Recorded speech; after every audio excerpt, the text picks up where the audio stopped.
God, we are live, guys. Are we sure it's actually loading? There we Yes, go. Okay. we have stuff. Yeah. I know how to do tech. Yay, tech. Okay. So, sorry. Yeah, I know. I should have sprayed all of them. I'm sorry. Anyway, so hello, welcome to our last game of Extra Life 2022. I'm Neysa, and I've got 3 of the peeps. All that is left. We ate all the rest of them. Well, they have to go home. We ate them. They went home and then that they had forgot the cigarettes and then they never came back. I'm sorry. We ate them. We ate the organs and we turned them into sausage. All right. So, we'll say it one more again for the people in the back. This weekend is our Extra Life charity streaming weekend.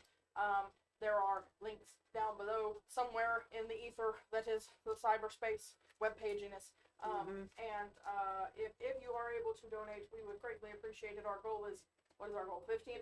Yes. And we're about a third of the way there. We will be continuing to stream for Extra Life through the end of the year, right? Yes. So even if we don't get it tonight, we will have extra life. We are partnered with, specifically with Batson's Children's Hospital, because no parent should have to worry about dealing with all the other life things when their kids undergo treatments. So if you can donate, wonderful. If not, we're still glad you're here. We love you, and welcome to our last little bitty nibbly game. So we're gonna try not to make this one too terrible long. I know we're all tired and hopped up on pizza and Coca-Cola. So let's. I'm still recovering from last night.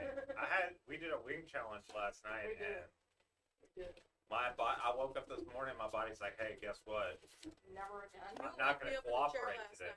By saying, Kyle almost threw up. He did. Moose almost threw up. Yeah. It was a time and a half, but we're here now, and let's get this little bit show on the road. So we're gonna play a sequel to the Monster of the Week game that I ran a couple of years ago. We'll do a quick reminder for the audience and for you guys, so that y'all have the knowledge going into this, as you should. Previously, y'all were invited to a Halloween party at a rather well-to-do house of an affluent family in the Garden District here in Monroe. You met a few of the family members. You met Tim. You met Blair and Maven. You also met the young man Drake. And throughout your stay in their house, odd things were happening. There were clues that should have been different, yet were all the same clue. There were doors that grew faces and were talking to people.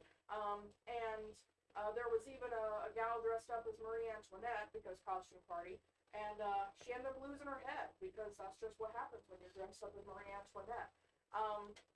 But basically, all the Muppets, the Monroe Unusual Paranormal Investigative and Technological Society, Muppets, was able to determine that the cause of all this weirdness was that the inhabitants of the house were actually a form of muse. They are creatures of the ancient world that... Hey, thank you! Who donated? 60 from... Glorious bastard. From I am going TP one topless kitchen knives now. God damn it. Okay. Luton. Luton? It looks like Lilith from here, and I'm kind of digging it, but yes, thank you Luton. very much for your... You know what? I'm going to let you go this once. But you better not come around here again. Thank you for the donation. We love you. Thank you very much. Thank you. So we are, where was I in my... Oh, yeah. So they're muses, and their whole shtick was actually they were looking for specific stories or types of energy that could feed them for another, few years. These muses rely on the creativity of humankind to sustain themselves. And so once y'all were able to provide what each of them enjoys most, what sustains them, they let you go. None the worse for wear. And we're going to pick back up. I believe you're playing a character who was in that before. So let's have you introduce your character again. Okay, my character's name is Rufin Bo Boudreaux. He is kind of that he is kind of like a portly, average built, black male, older, just gentleman, up in just a little bit of just like a mix of hunting gear and such, and then that he is basically the expert. That he has a bit of a graying goatee. Like a big old bulging like Uncle Ruckus eyes from the Boondocks, and just basically that he is kind of bald headed a little bit. Okay. Okay. And I don't think either of you two are bringing back your characters from that. I wasn't in that. I don't think we were Okay. at all. So, for the purposes of this, you guys are another your membership in the Muppets. Yeah, she's in Muppets and other games, but Yeah. I wasn't in that game. So Muppets is I'm a new hire. but you know the gist. And to save time, Mm-hmm. everybody knows everybody. So go ahead and introduce your characters. Okay. I'm playing Crawford, the conspiracy theorist Flake. You just love playing the Plague. Well, I took the spooky. And I'm a friend with Stevie D. We had a podcast together, a Christian podcast, but I kind of went up, Oh, it's you. Podcast. Yeah. and I kind of went off the deep end. Started talking about other things like reptilians and hollow earth theory and how vaccines turn you into elder beasts. And yeah, I have many different theories, but yeah, I'm an late middle-aged man, about 58 or so, or about 48, 58. Graying hair, like kind of like a spindly appearance, tall, wears flannel, looks like someone that would be driving a van, although he doesn't drive a van. He drives an old Toyota Corolla. I resemble that comment. Same. Like You drive a Camry. Yeah, but still, Toyota, good brand. it's like it's one of those Toyotas that was, I guess it was white at one point, but now it's kind of gone yellow. That nicotine color. That Yeah. 1998. Yeah, it's the Yeah. nicotine Corolla. Yeah, he just has a lot of theories about things. He got joined into Muppets because they're like, yeah, he knows some stuff, and they're like, does he though? Does he actually? Now that we're talking with him, he's talking about how stimulus checks were actually a way to buy off people to be complacent about the alien invasion. What is it all about?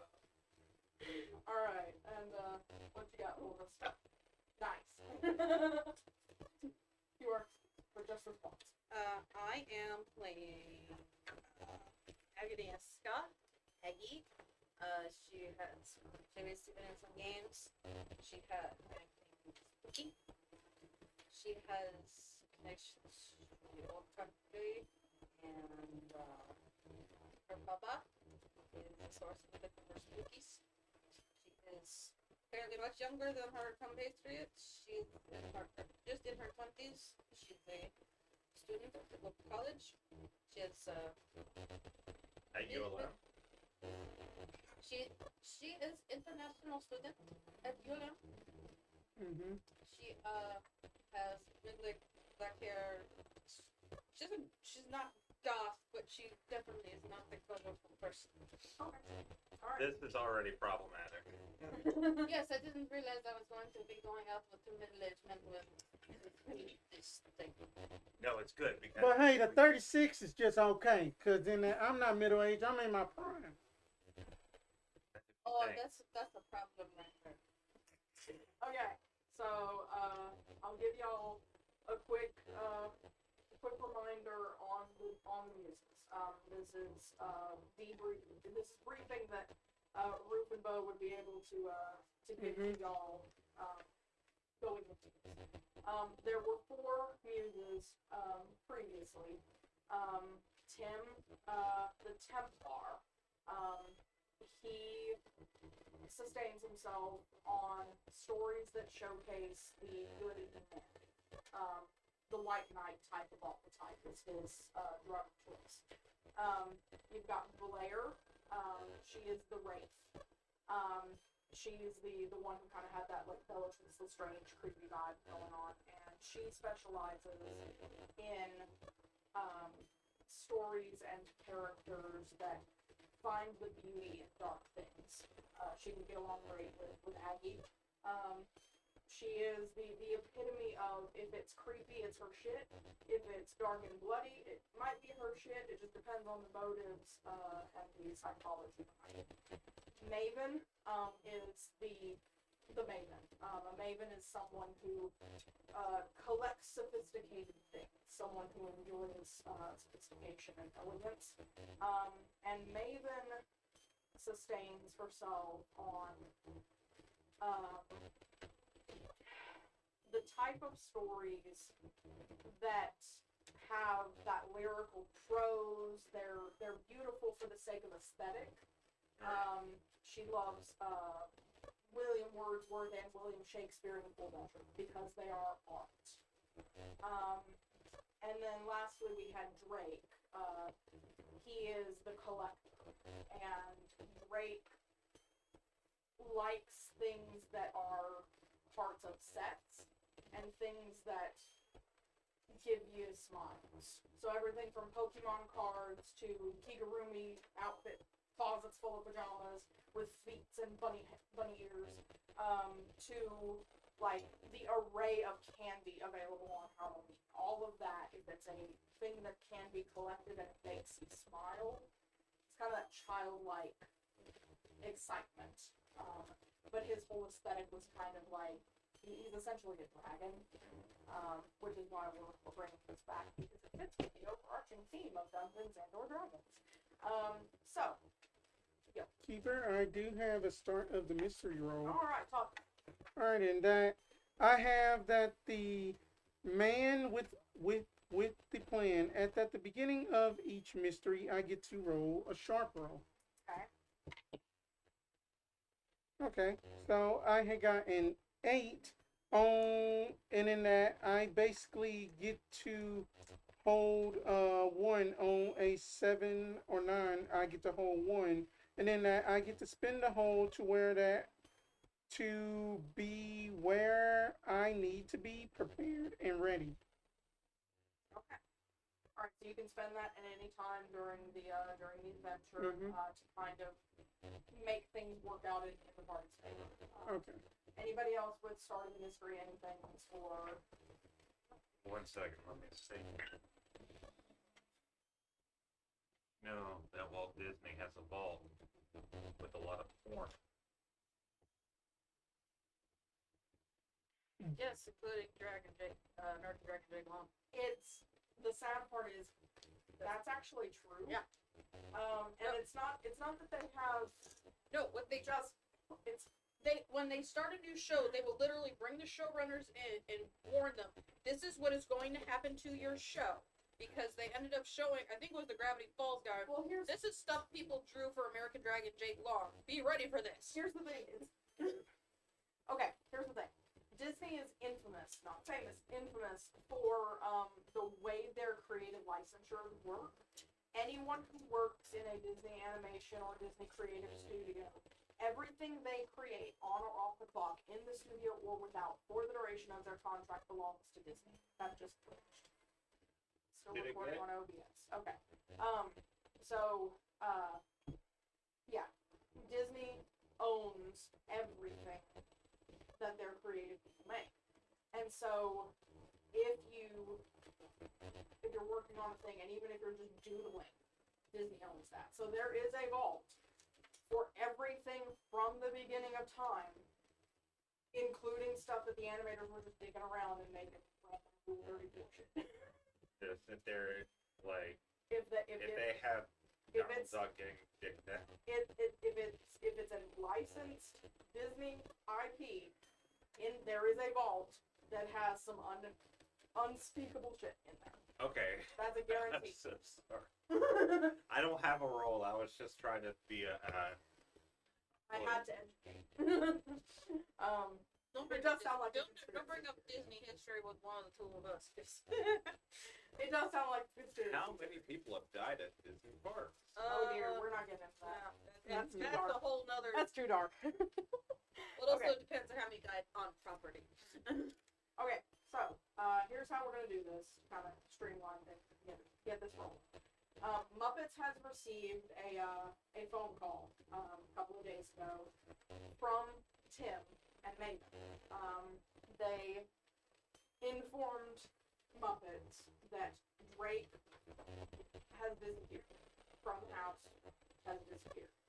They have not been able to find him on their own, and they are worried because the last time one of them disappeared, it was actually Wraith, and she came back even crazier than she was before. So they would like y'all to come to the house and start an investigation because they literally don't trust us. Can I say we're riding in my car? That is up to y'all. We're riding in my. Yes. I'd rather be bus. We don't have the infrastructure here. There This isn't are Europe. buses. I have been on them, and I This think isn't I'd rather a be on the bus. communist country like Lithuania or wherever you're from. Anyway, get in the car and I start blasting the Muppets thing. Hold up, Crawford. That is no way to be just rude to Miss Aggie. I mean that, It's you know, fine. I'm not from Lithuania. exactly. I don't know. From Eastern Europe, mostly Poland, a little bit from Russia. And We just travel- Communists. we travel around in Bubbles house a lot. That sounds like a communist car. so for the sake of this mystery, that could we say that Gotcha. Bo has like asphyxiated some type of easy way to access my haven and such? Yes. You have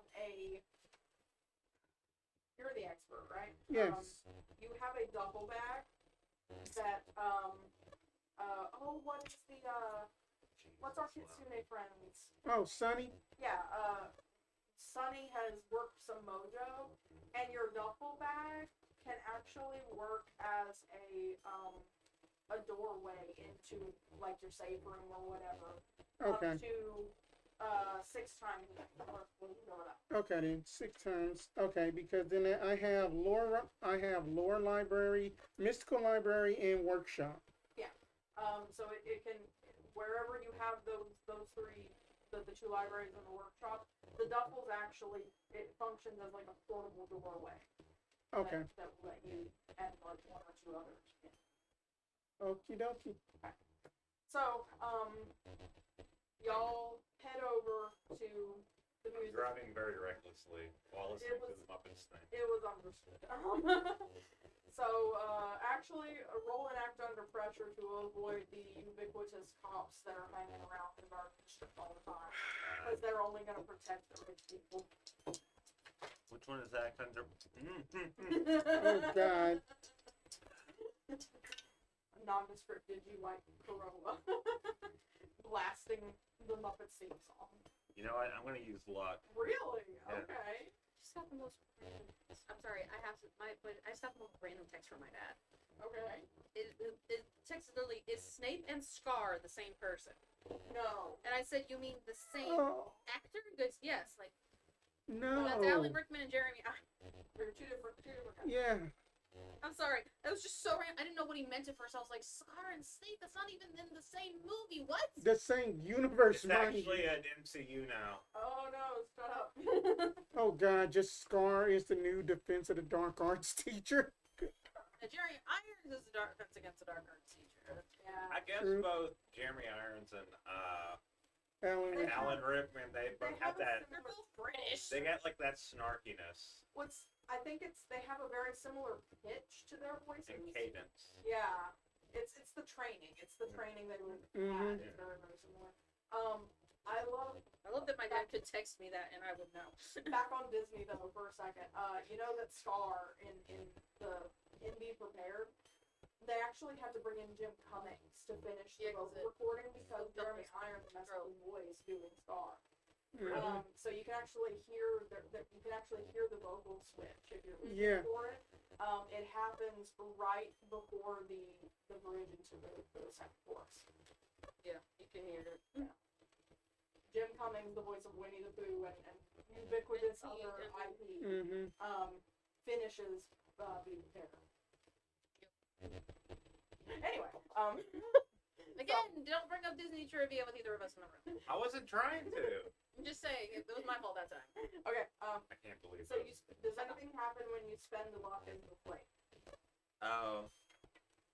Let's see. Flake special. When you spend a point of luck, pick an aspect of the current situation. Keeper will tell you what other conspiracies that aspect connects to. Okay, and how much luck are you spent right now? This is my first one. Okay, so you're driving. You had to go pick up Roof and Bo actually on the West Monroe side. Yeah. He was working downtown on Trenton Street. Mm-hmm. So as you're coming up to the bridge and you're heading over Lee Joyner Bridge across the river to come downtown Monroe side, you do happen to spot a van, a van with blacked out windows, parked in the Lucky 7 tattoo lot. They're right there on the corner at the base of the bridge. And that van, you've seen that van before, and it has like a plumber's like logo and like information on the door, but that's a front. The FBI is in town. You have to get out of here real quick. You like zoom through the intersection. I do 70 on that.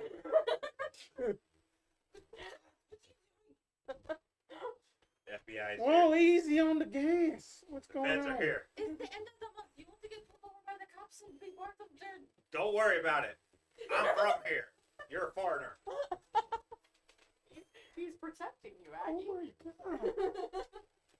Not really, because they have a quota to meet, and you're going to be one of them. But you do manage to You're all a quota. to make it around into the backside of the garden district. You go the long way around to make sure you lose the fence. I actually You take turn like where you're not supposed to turn at the end of the Yeah. bridge. Like, Yeah. I take all of the different routes and the alleyways and stuff before I get to the place, and y'all are. It takes about an hour longer. Did you go down every side street in the garden district? Yeah. Nice. Oh, No comment, my man. No comment. Hi. Give me a headache. So I need to get It's for the best. I know what I'm doing. car. I'm a professional. eventually you do park at the Muses' house. And as y'all walk up the front wall, Maven opens the door and brings y'all inside. All the lights are turned real low. It's not nearly as fancified as it was when it was gussied up for the Halloween party. But it's still a pretty, like, it's essentially a mansion. It's a North Louisiana mansion. It's a doctor house. That's a good way to put it. It's a doctor house. But yeah, so Maven lets y'all in and says, "Thank y'all for coming. Follow me. And takes y'all around into the parlor where Marie Antoinette lost her head last time. But it more just looks like a really nicely appointed living room now. The furniture's in good shape and everything. Wraith is pacing back and forth across the floor. There's even a little bit of you can see a dull track in the carpet from where she's been walking for a while. Tim stands up as y'all come into the room with Maven and says, "Thank you, all three of you, for coming. I don't believe we've met, but thank you for coming. I'm sure Ruth and Bo has informed you of our situation.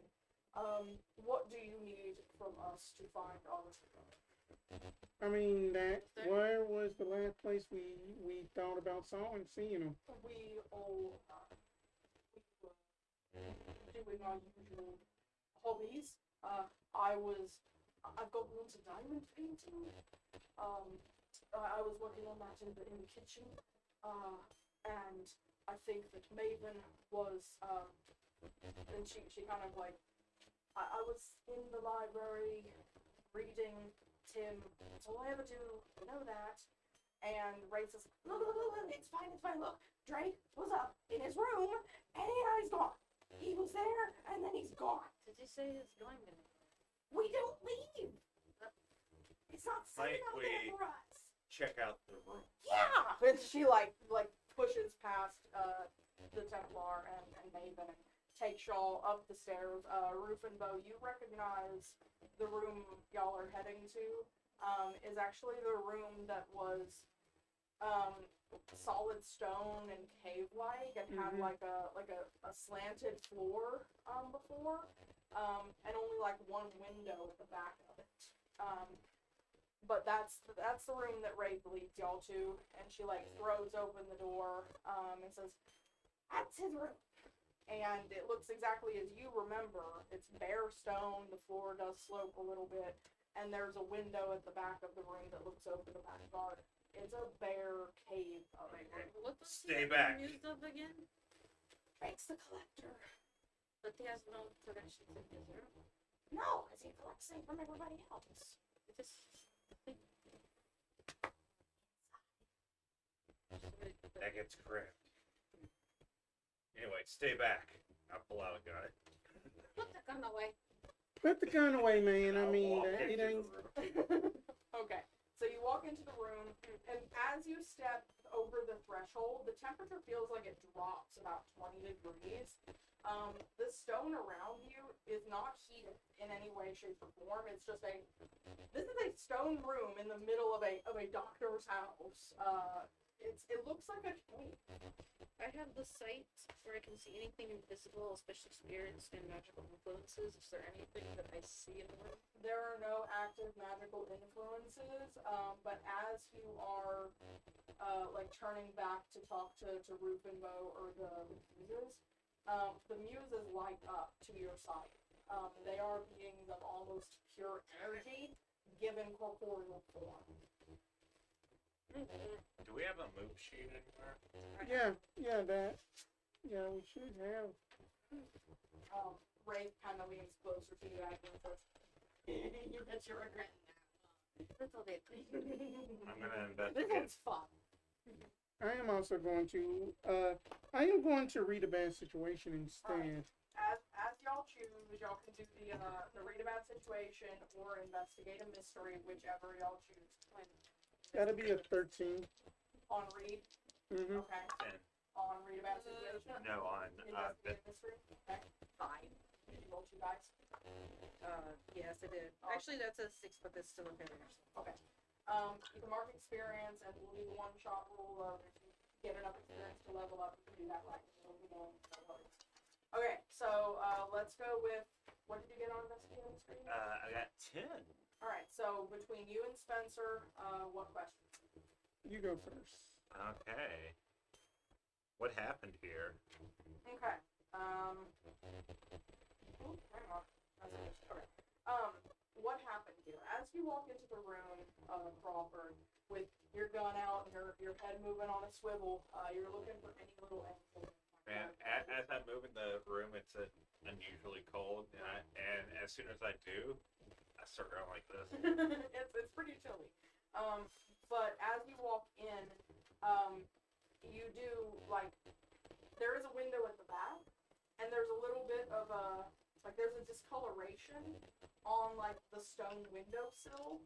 It almost looks like a scrape in the stone, like it's lighter color than the surrounding stone. I go up there. I look at it. It tastes like salty rock. It tastes the same. That stone on the windowsill got scuffed somehow. Do you have any questions to ask? I have 2 more questions. Okay. Where did it go? Okay. The scrape seems like as you're looking at the scrape on the stone, it looks like it's leading from the inside of the room outside. What is being concealed here? You look out the window into the backyard, and you can see there's a little like shed in the backyard. There's a very lovely garden down there, but that shed, you can see there's like a piece of like canvas cloth that's like just barely peeking out from under the door of the shed. something I can get in there. I put up the gun and I walk out, and I'm still kind of like, Okay, roof and bow. Okay. Lick the window sill. I'm going to ask any dangers we haven't noticed yet. I'll come back to that one. What else are you gonna ask? Okay then. Shut up. What It's just not is best way? Let's go with the what is the most vulnerable to me? Oh. What are you doing? He's having ear trouble. Yes, gnats or No, Just no mites. earwax? Yeah. He doesn't like anybody like that's with his ears, so it's hard to get him cleaned out when he starts having issues. I have to go a little bit at a time. So we'll do that again Saturday. Brain words. Sorry, what's the most vulnerable to you? At this exact moment, Aggie. Because you know how the muses work, and she may not have listened entirely to your brief. You can't be 100% positive. She seemed to be doing okay, but that would be the most vulnerable to you at this point. Okay. You get 2 or 3 on. I get one more. I get 3. And then that you said that you will come back on. Like, are there Yeah. any dangers that we haven't I will. noticed? And even though that this is going to be not useful, but what is the biggest threat? The biggest threat is either Crawford saying something out the side of his mouth that he shouldn't, or the muses in office. Because I mean, you're in their domain. Right. And then that he is going to just say to Aggie, just like, it is, all it is just best we just stay on just that good behavior. I mean, that, you know, that was fun last year for Halloween, that was pretty exciting. And just try to basically just be on good terms. I wasn't here for that, though. I'm not going to this. or yeah, go Your first question again was Are there any dangers we haven't noticed yet? okay. So as you're scoping out the room, it's not so much an active danger, but a sign of danger. You find what looks like a broken zip tie, kind of toward one side of the room, along with a few more like scrape marks in the stone. But it's like a zip tie that's like been snapped, like pulled and snapped.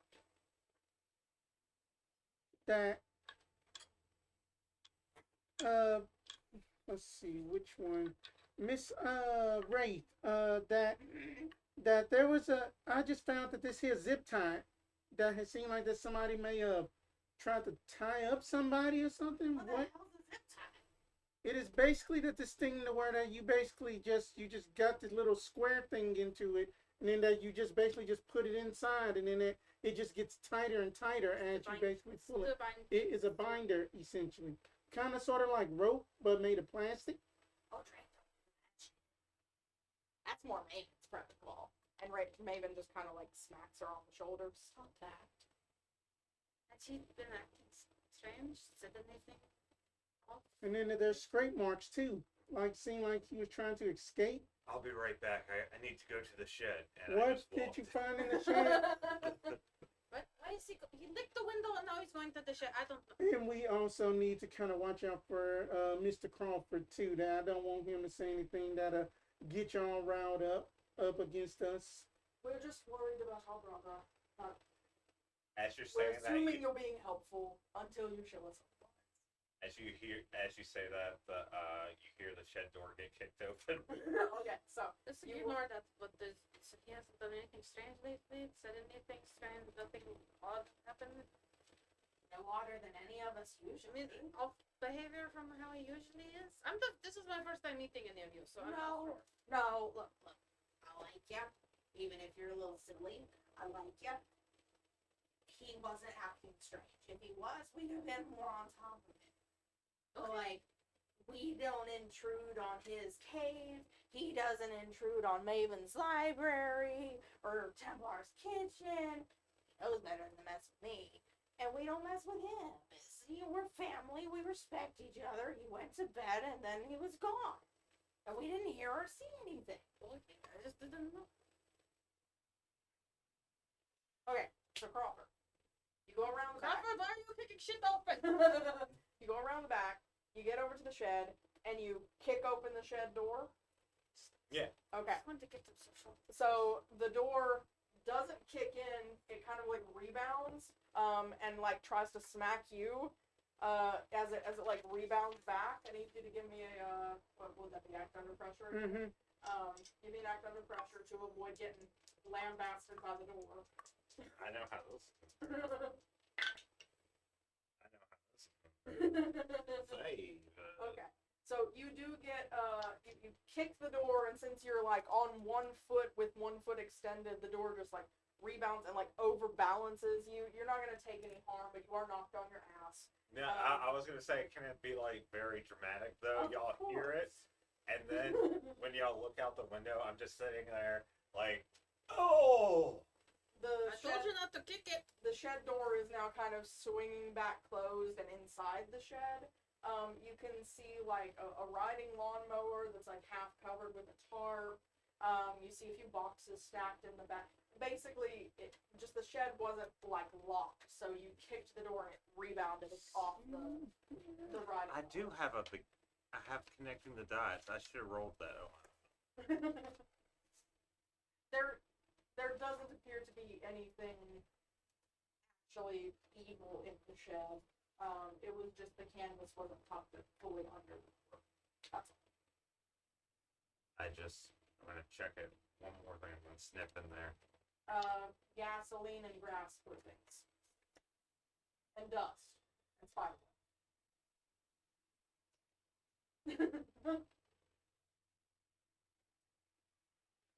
Guess it's okay.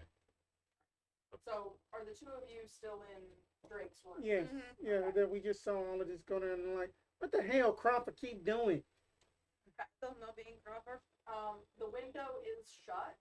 There is a glass pane. You can see it's kind of like set into the casing of the outside of the house, because inside it's like a cave, but outside is still looking like a normal like brick and wood house. You could try to open the window if you wanted to holler at Crawford. I might just do that. Okay. As you go to like you click the latches and you go to lift it, the whole thing actually falls out of the framing and down into the bushes below. Oh, cool. Oh my! You broke it. You broke our house? I didn't try to break it. I was just trying to yell at Mr. Crawford for trying to Window damage fell. our property. Where'd the window go? It fell down into the bushes. I would just And as buy a a new result- one. Tim says, "Hold Windows on," in the bushes. and he like heads back downstairs. He comes back just a minute later with like a very large like leather bound like planner, and starts flipping, pulls his glasses down, and he's flipping through, and he's like, "I know that we had these replaced just a few years ago. Yeah, we got the storm windows installed and everything. You might want to collect the glass mirror and have your money back. We're Not a going to have sponsor. to make a call there. I mean, that's not appropriate at all." I'm gonna go look closer at the window, at where it was attached, see if there's Investigate a mystery. any breakage. As, You can as well if you want, but Sure. as you're doing it, I'm running back upstairs. of course, valid. I got a 1. 12. Okay. So if you want, we can just answer the question What's that? automatically of what the hell. Yeah. So Yeah. the window was detached from the house, from the outside.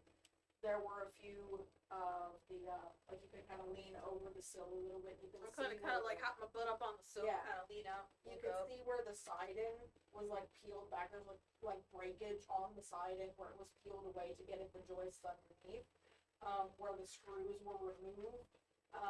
The caulking like peeled away and everything. Like the whole system that holds the window in place from the outside was removed. and then the window was just like fitted back. to Something there. ripped this window out to put it back.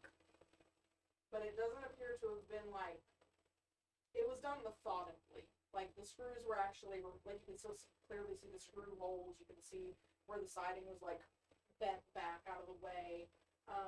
There's no marks of anything like just like grabbing and ripping. It was like taken off. This was done purposely. It was a handyman. Probably that so told it wouldn't make much noise, but you would think someone would notice. Must have taken a little bit. While you're kind of sitting on the sill and like looking out at the outside of the house, roll me a sharp roll.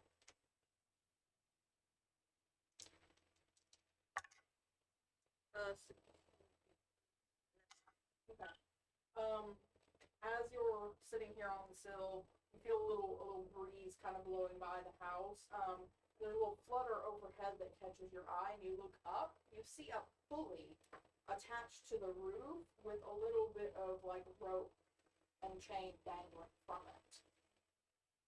What's that? What is what you found, Ed? What in the hell? There's a pulley. Why do you have a pulley on your roof? A pulley? There's a pulley with some rope on the roof. We don't have any pulleys. Wait a minute. Well, there I'll is be one. right back. And I go and find the You're rest still on of the ground on the first floor. No, I was Stay right on next to you. He ran back inside. I was like right next to you. Don't Didn't fall know. off the damn roof. I mean, that now, like looking at it, it seemed like, oh shit. So someone had and put a pulley on your roof, came down, quietly took the window apart, pulled it out, got your brother, and then set it back into place, and no one noticed. To ask my Is that one sound? question. To ask my I mean, one from question. a neighbor or something. Like that. See the trees? See, we don't want nobody looking at our I house. mean, Someone would notice someone peeing on the side of your house for however long it took them. I don't think so. I want to ask, what sort of creature was it? Whenever then that basically just like looking at the screws specifically, like if it was just like any remnants of like a human missing that the screwdriver a few times poking the side of. You don't even have to roll for that Oh. as a freebie. Now that you know what you're looking for, it's pretty obvious that it was taken apart, like using tools. Like it wasn't, Okay. like I said, it wasn't ripped out of the wall or anything. The screws were removed. The caulking was peeled away. Like if y'all look later on, if you look down in the bushes and everything, you'll actually see like bits of the caulking, screws that were dropped on the ground. Like everything that was holding the window in place up top was just dropped out. Okay, Pulled then out, dropped. that since you gave me a freebie, I am gonna change it to what was it going to do? Yeah, what she said, remove the window Mm-hmm. and duck Drake.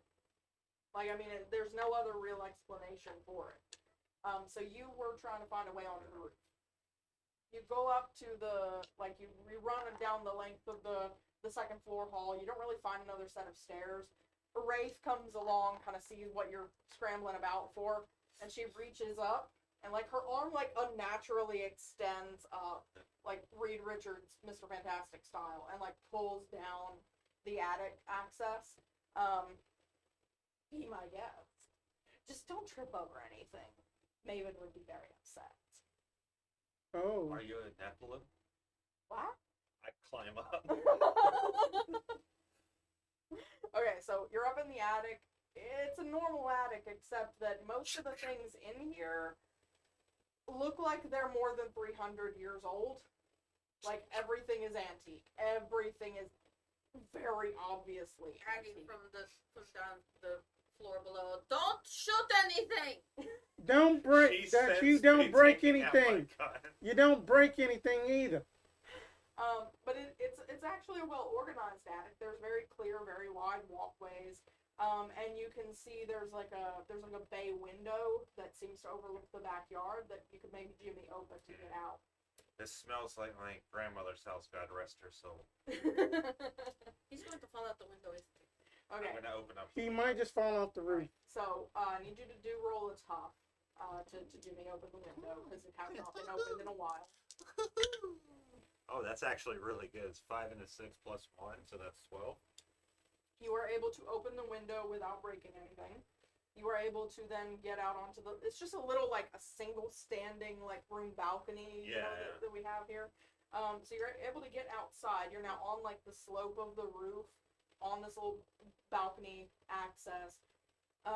You think, as best you can tell, that the pulley should be to your right, about 20 feet, and it should be on the edge of the roof. Okay. The roof is only about a what would that be, like a 55-degree slope? So it's more like a slope of like an old school patio, like I like don't know. if you've ever been to like a Victorian house, patios are kind of sloped like this to let the rain down. A little steeper than that, but it's not like a full like A-frame steep. It's Okay. like, it's halfway. Okay. I'm going to. It's not like his parents' house where he would die. Because his parents' house roof is like this. Yeah, I don't like the big steep TP A-frame style. I don't do that. All right, so you're gonna try to crawl across the roof. Yeah. Okay. Just to investigate. All right, so here's what we're gonna do. You're gonna give an act under pressure, but it's gonna use your tough stat. Thank you. It's my tough stat is -1. Or my cool stat. The act under pressure stat. Using the tough stat, but it's an act under pressure move set. 8.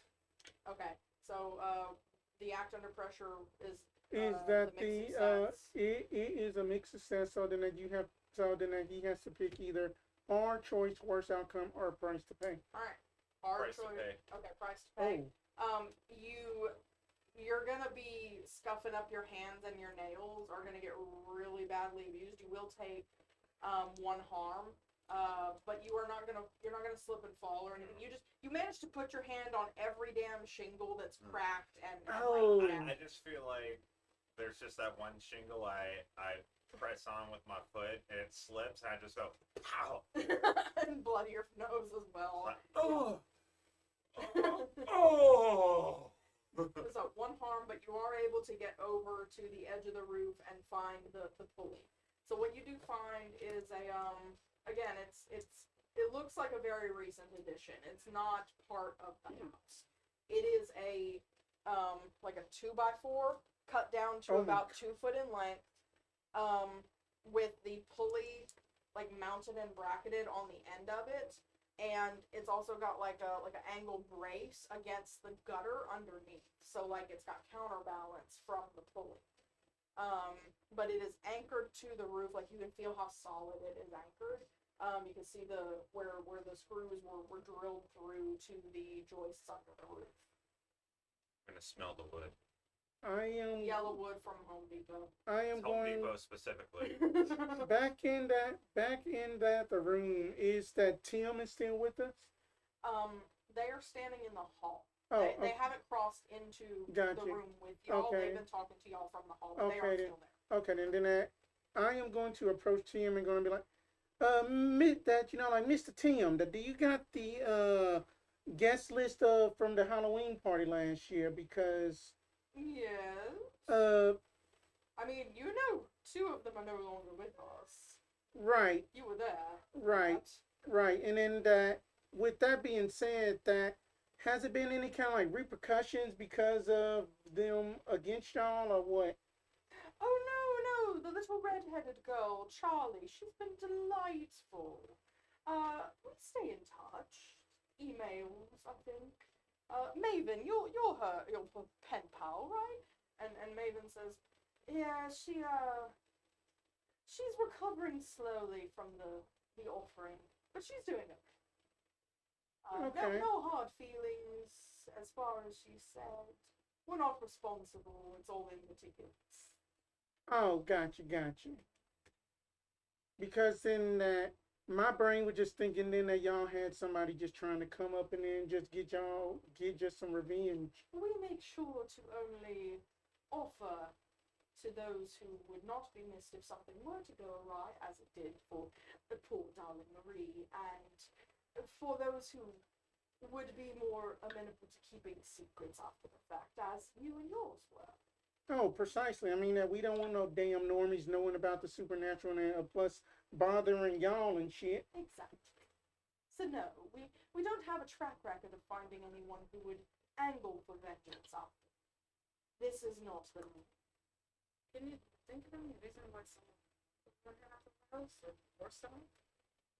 Wraith kind of shoves to the front of the group again after letting Crawford on into the attic. She says, anybody who's trying to change the world to suit them better, we're muses. The reason we stay here is so we don't fuck shit up out there. We're not trying to ruin the world for you guys. We love humans. We want y'all to be able to keep doing what you're doing. We also fuck it up for ourselves. That is true.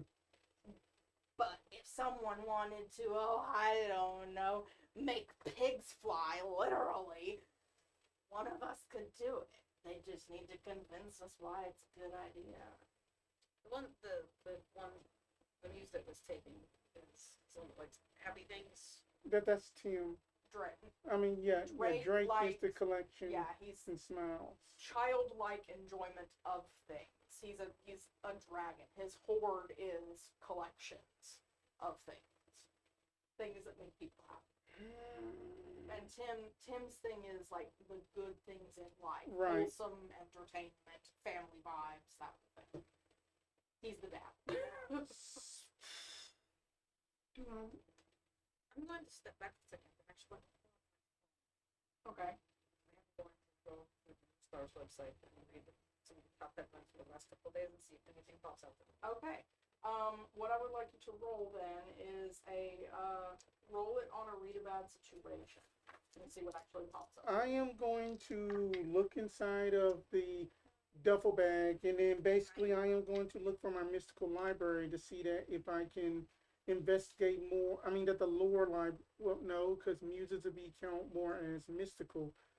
Go into the mystical library to see if I can find out more information about what muses are, that their threats and all of that. Okay. I will come back to that. We'll resolve this first. Mhm. And what are you doing with the pulley? Oh Don't God. you dare. Stay Don't- on the roof. Stay on the goddamn roof. Take a picture of it. Just come on. Don't be dumb. Do I notice any screws?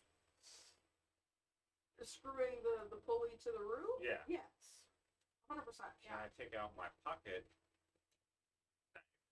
Okay.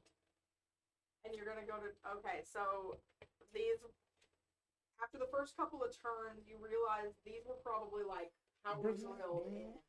If you want to continue, you can of course continue, I but it's look gonna at- take you some. I look at the knife that's now been twisted a bit, That's why he broke the Yeah. knife that he used to carry all the time. and then I'm like, Using it as a screwdriver. I look out the window. What are you doing? don't worry about it.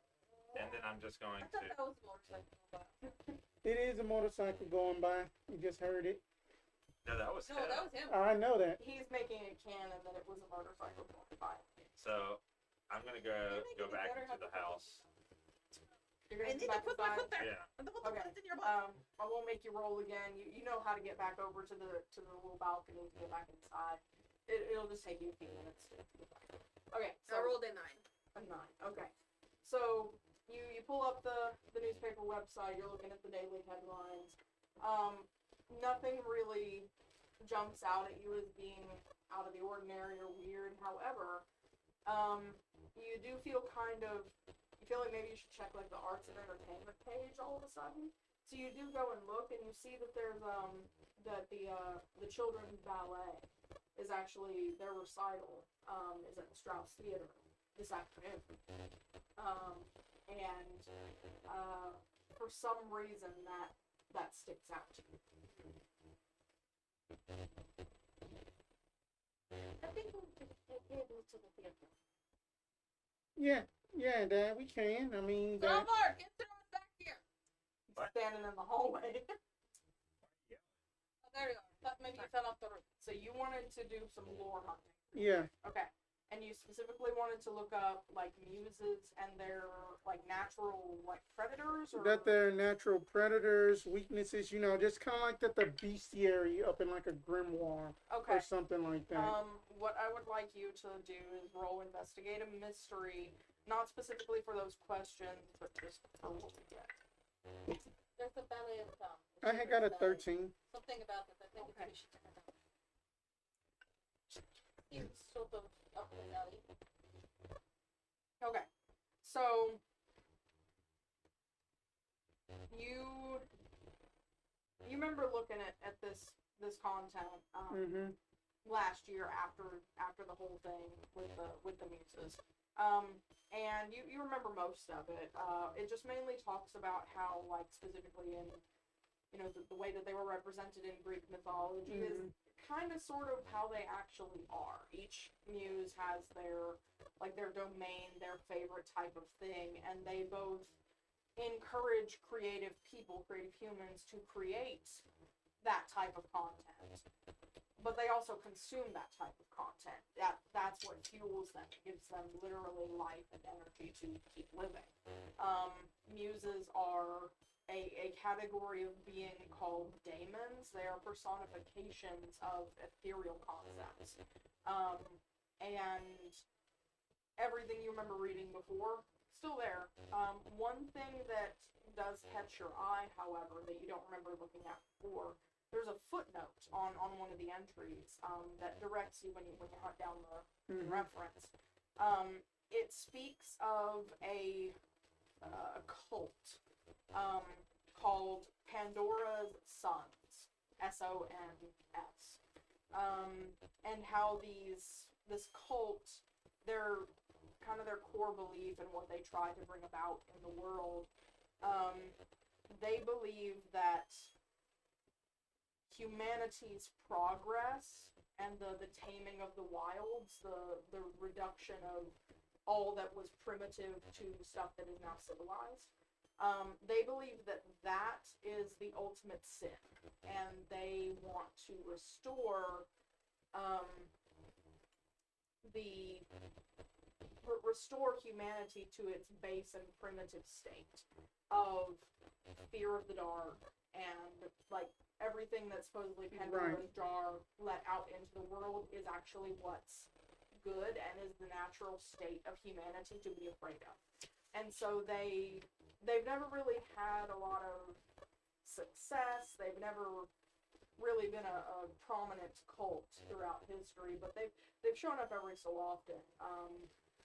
Rumor had it that one of them was responsible for putting the bug in Nero's ear to light the city on fire, that one of them was responsible for the destruction of the library at Alexandria, rest in pieces, and other similar, like, when lots and lots of knowledge or lots and lots of culture was lost all at once, rumor had it that the Sons of Pandora were behind it.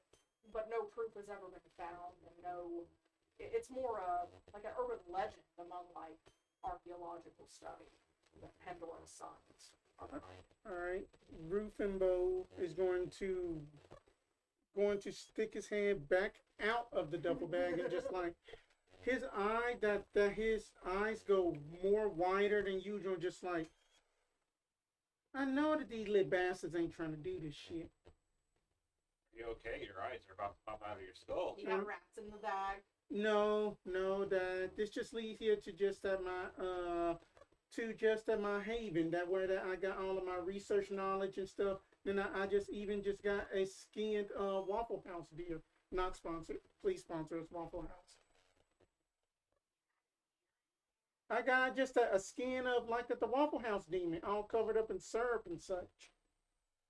That's pretty weird. I You know like that it. Waffle House controls the Southern Gulf, and when they're mad, I mean, they create a hurricane and destroy the coast. but anyway, That's why they closed down. no, Waffle House never closed down during But hurricane. yes, they do. But they control the coast. That's why they do. They're like, oh, this is the first omen. We close down. But Crawford. But- But you know that anyway, then we have a little bit more of just importance. basically take care of.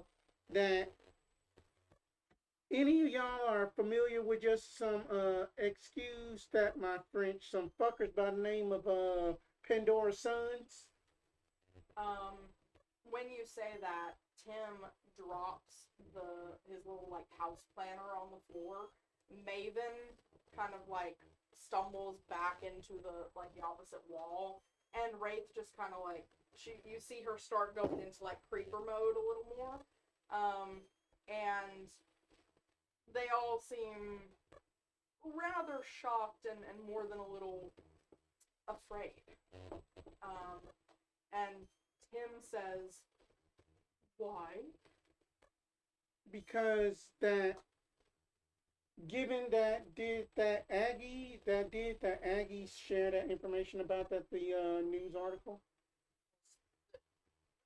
Your head was in the duffel. But Oh, Yeah. okay. I mentioned there was a children's ballet going on, but seems like Her Going to intuition the was- Monroe Theater. Do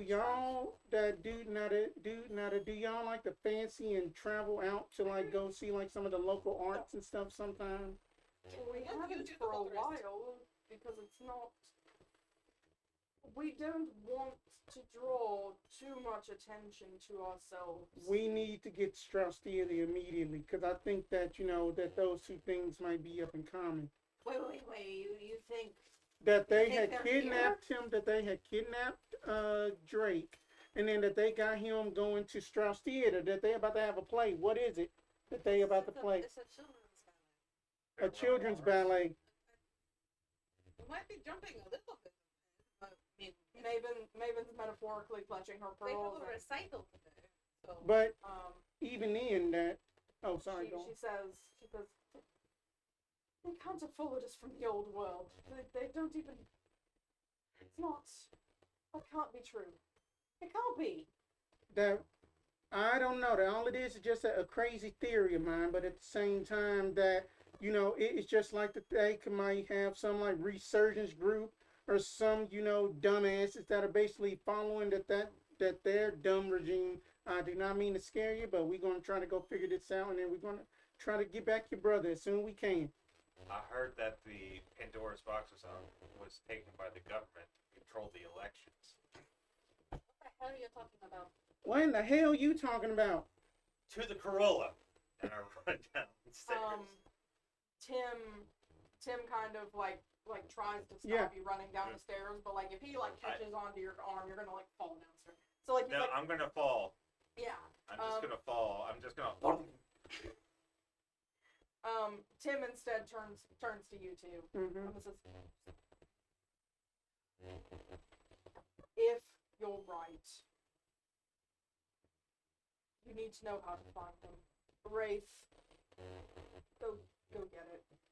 And Wraith runs to the attic stairs, climbs up, rummages around. You can hear like Oh, lots and lots of boxes and things being thrown around. She comes back down with a like a little jewelry box, Mm-hmm. a little wooden jewelry box. Hands it to Tim, who shows it to you guys. And upon opening it, there's just a simple like a brooch, like a lapel pin. Mm-hmm. It looks like a jar, like a honey jar, like Pooh Bear's honey jar. So Gotcha. the shape of it is that, but there's like a little there's a pattern around the rim that is very reminiscent of like Greek earthenware, the little lovely square spirals and things like that. And the lid of the jar is half off. And he says, they all wear this. It's the only way they communicate to each other and to outsiders who they are. Is there more people? They believe that Pandora was a prophetess who was restoring what humanity had changed to its rightful place. Their goal is to eliminate all culture and every higher aspect of humanity. They are the antithesis of what we are. We want to see humanity's creativity thrive, and they wish it to return to darkness. Oh, Will you live? I'm good. that you know that his answer be all right. Continue, Mr. Tim. Kill them. Or Noted. they will keep hunting us. So if they want to get rid of you, why would they take one of you to a place where they would That be most useful? that they want to return humanity back to that the primitive state. That's Like, what I the book understand says. that bit. Why would you I take I do not even wish to contemplate why they have tried to eliminate us because we assist humanity creatively. We left Greece, we left Europe because of their predations. I mean, that the best way that I just see them is just like that, that one just teacher that I had back up in elementary that she kept on smacking at my left hand, and then that she had made me be right-handed. So then that then I'ma just keep visioning them just like that teacher. Right, Well, right. I understand what Teachers they like do. that. I'm just confused why they would want to take one of the muses and take it. Basically, would be for him a place of power. Maybe Ray- they're trying to harvest the blood. Wraith kind of leans for her neck is like doing that like Yeah. Coraline other mom thing where it's like ridiculously long and spindly. But Dang it, other mom. she leans over and says, "They might be trying to turn him If to they, them. they can do that. And then We're all susceptible. Humans are creative, and we are creative." and then that they are and then that it's a children's recital. We need to get there ASAP. if they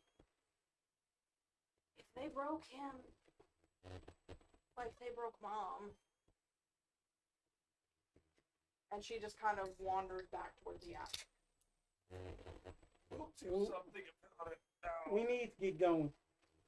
I get up off the floor. Come on now, get your ass up. Let's go. I'm driving. Maven comes downstairs and kind of like just one arm hefts you up, stands you on your feet. Are you broken? No more than he usually is. That's not going to work. Go. Oh, I've been alone for 10 years. I wonder why. Alrighty. My wife died. Anyway, so they let y'all out of the house.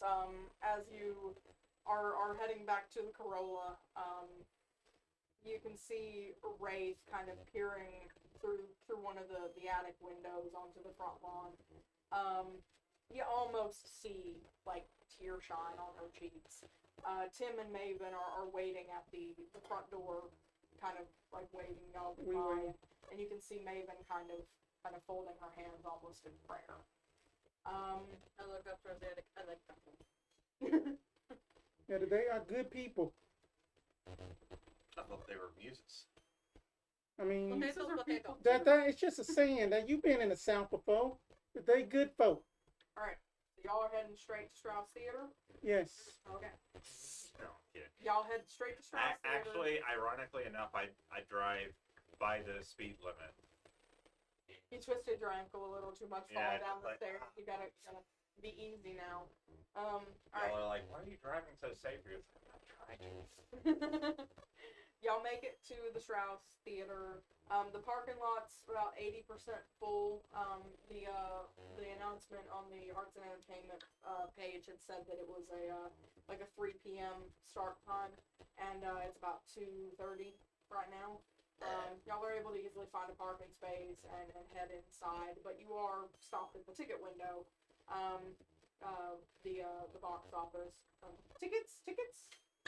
How much? I get out of what a cash. Oh no, it's sold out, dear. Sold out. Yeah. Is it sold out? Do I Is want she to? wearing any jewelry? Is she wearing any jewelry? Sure, yeah. One of them old costume jewelry, silver and spangled She doesn't have a pin. a pin. Like that? Not- Okay. I'm trying to bribe her with money. No, there's fire code. We can't just let Does the any fire coach extra- care about a second Benjamin? We can't have people in the standing room only.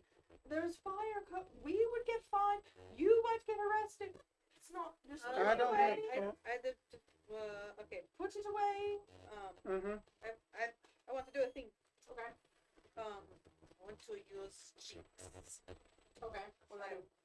can encourage coincidence to occur the way you want. When you jinx a target, roll plus weird on 10 plus 2 or 1 on 7 to 9. When I miss, the keeper holds 2 or read be used in the same way. Spend your hold to do one of these things. So I want to roll my weird. Okay. 4, 5, 6, 10. So I get 2. And you can force a coincidence that works out in your favor. Yeah, there's a list of things I can do. It is interfere with a hunter, giving them a -1 forward. Help a hunter, giving them +1 forward by interfering with their enemy. Interfere with what a monster minion or bystander is trying to do. Inflict 1 harm on the target due to an accident. I don't want to harm them. The target finds Just something you stab left them. for them. Target loses something that you will soon find. So That Mm-hmm. I got the last one for you. Okay, so you're gonna spend 1 hold for this. As she's still like waving away the wads of cash that Crawford's trying to throw her way, the phone rings inside the box office. She goes, "Hang on," and she picks up the phone and she says, goes through her whole spiel. "Hello, Strauss Theater." She's, "Oh, I'm very sorry to hear that." "No, certainly, yes, I understand. I hope everything gets better." And she hangs up and looks back over at Crawford and says, 3 tickets just became available. Would you like to purchase them?" Oh yeah, I think that's and just with the regular amount. You're able to purchase 3 tickets for the recital. And she hands you the tickets and waves you on through. But you could have Benjamins and I walk away. She has integrity! Integrity. okay, I still have another one, but I don't really. So I'm gonna give a +4 forward to. Like, don't give it to Crawford. You've annoyed me. No. Alright, so, that'll, I guess, on your next roll, you have a +1. Yeah, Yeah, then against an enemy, you have +1. Okay. Okay. Alright, so as y'all are heading into the theater, I've actually never been inside Strauss Theater. I never have either. I know Been how there. to. It's been like 20 years since I've been. We're making it up as we go, Yeah. based on other like community theaters I've been to. There's a central hallway that leads to like a main gallery, and then there's like different like either theater halls or gallery halls off the main gallery. So there's signage and there's people and ushers and everybody. You can see like parents milling around, fixing their kids' tutus and everything before the kids go backstage. Everybody make your choice again of either investigate a mystery or read a bad situation. I'm investigating. Reading a bad situation. 10. Okay. 11. for 11. Investigate. All right. So you wanted to go read a bad situation, you said? Yes. Let's do yours first, since they both have investigating. Okay. What'd you get? Y'all both got the Okay. Okay. So, That's another book. so I'm gonna ask like any dangers we haven't noticed yet as we walk in. Okay. And what else? I want to make sure I get everything. I want to also ask best way into basically, because my thinking is that basically then that that these sons of Pandora might be trying to pose as like like managers or something like that, scouting agents. So best way in to get there, Okay. and basically what is the best way to protect the children and also Drake. Okay. So all right. Okay. The best way in, from what you can tell, this recital seems to be the only thing happening at this time slot. So the best way in is going to be following the crowd into Theater A. To your left, you can see there's a couple of ushers at the door waiting to, guide people to their seats. Thankfully, y'all's 3 tickets are, same row, adjacent seats. So if y'all wanted to find your way into the theater, and because that's probably where most everything's going to be, to get backstage, you don't see any direct signage, but you can watch some of the families with kids, and once the kids head around to go backstage, you can figure out where backstage is from there. So whichever way you want to do it, either directly into the theater as if an audience member, or to go try to get backstage, you have to call the kids. To protect the kids would be to find a way to just remove them from the situation, which would mean canceling the recital and having everybody leave. Now, you know that the only way to really do that is going to be something like something big that will cancel a full event in a crowded theater. There's a reason why you're not supposed to yell fire in a theater. It causes stampedes. But to clear a theater, something like that would be probably the best way, would be to just stop the recital from happening until y'all could see what's actually going on, or to just cancel it entirely somehow. You don't know how to best protect Drake yet, because you haven't seen him yet. You don't know quite where he is yet. But based on everything that his siblings said, get him away from the Sons of Pandora. Because whatever they're doing is not going to be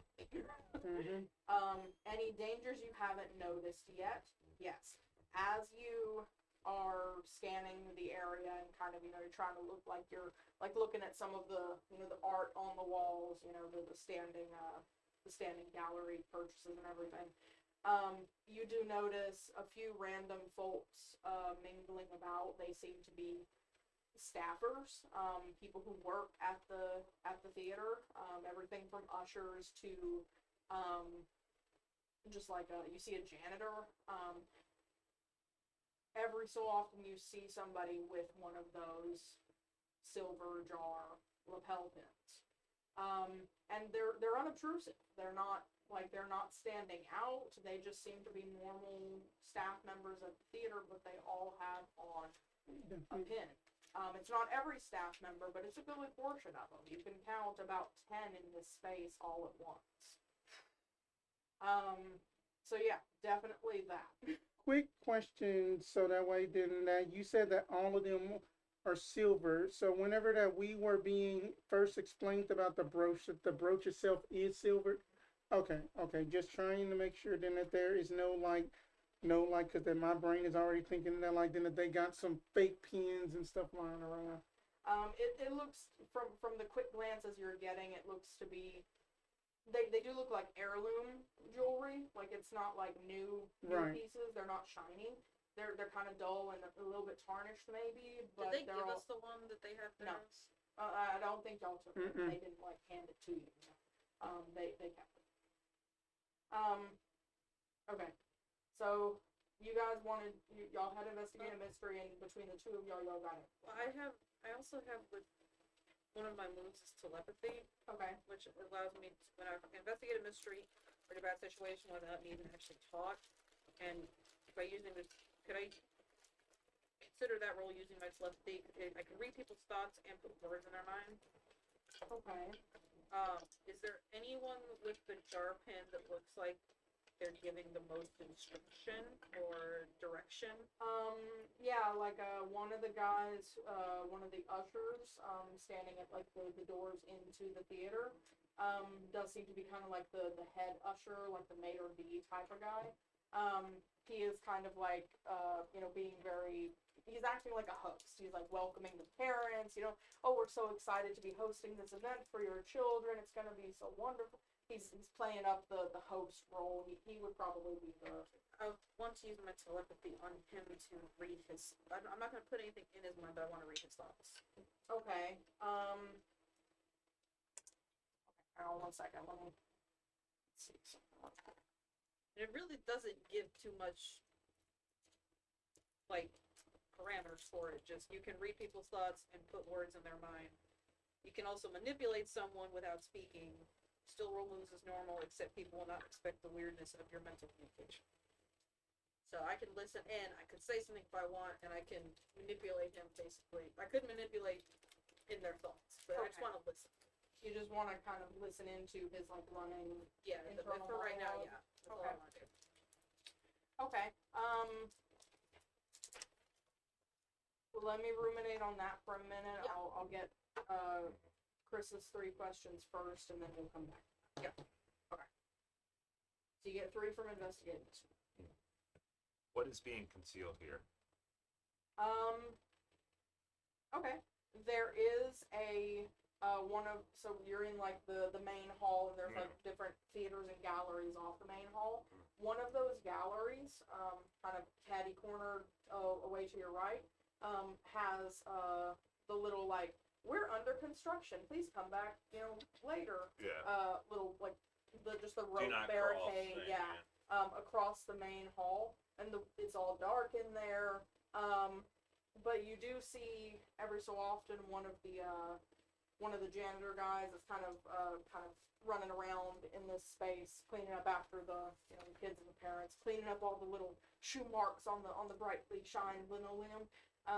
Every so often, one of them does kind of like end up over by there every so often, and they do kind of like lean in, but they're not being obvious about it. But you do, since you're kind of looking for it, you do kind of notice it. Once could have been a coincidence. 3 times is a little more obvious. The more you're mingling around here, the more often you're seeing it. It's like they're looking in there and checking on something. But whatever they're checking on is out of line of sight as they go around the corner in that gap. Oh god, I just looked at myself. You're very, very bright. Oh my god! Oh! Yay! Oh, wow. Yes, yay! Wow. Okay, that's not what I look like in the sun normally. Damn, you're blinding.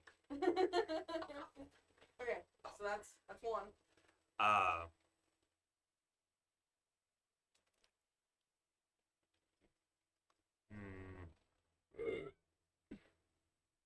What happened here? Okay.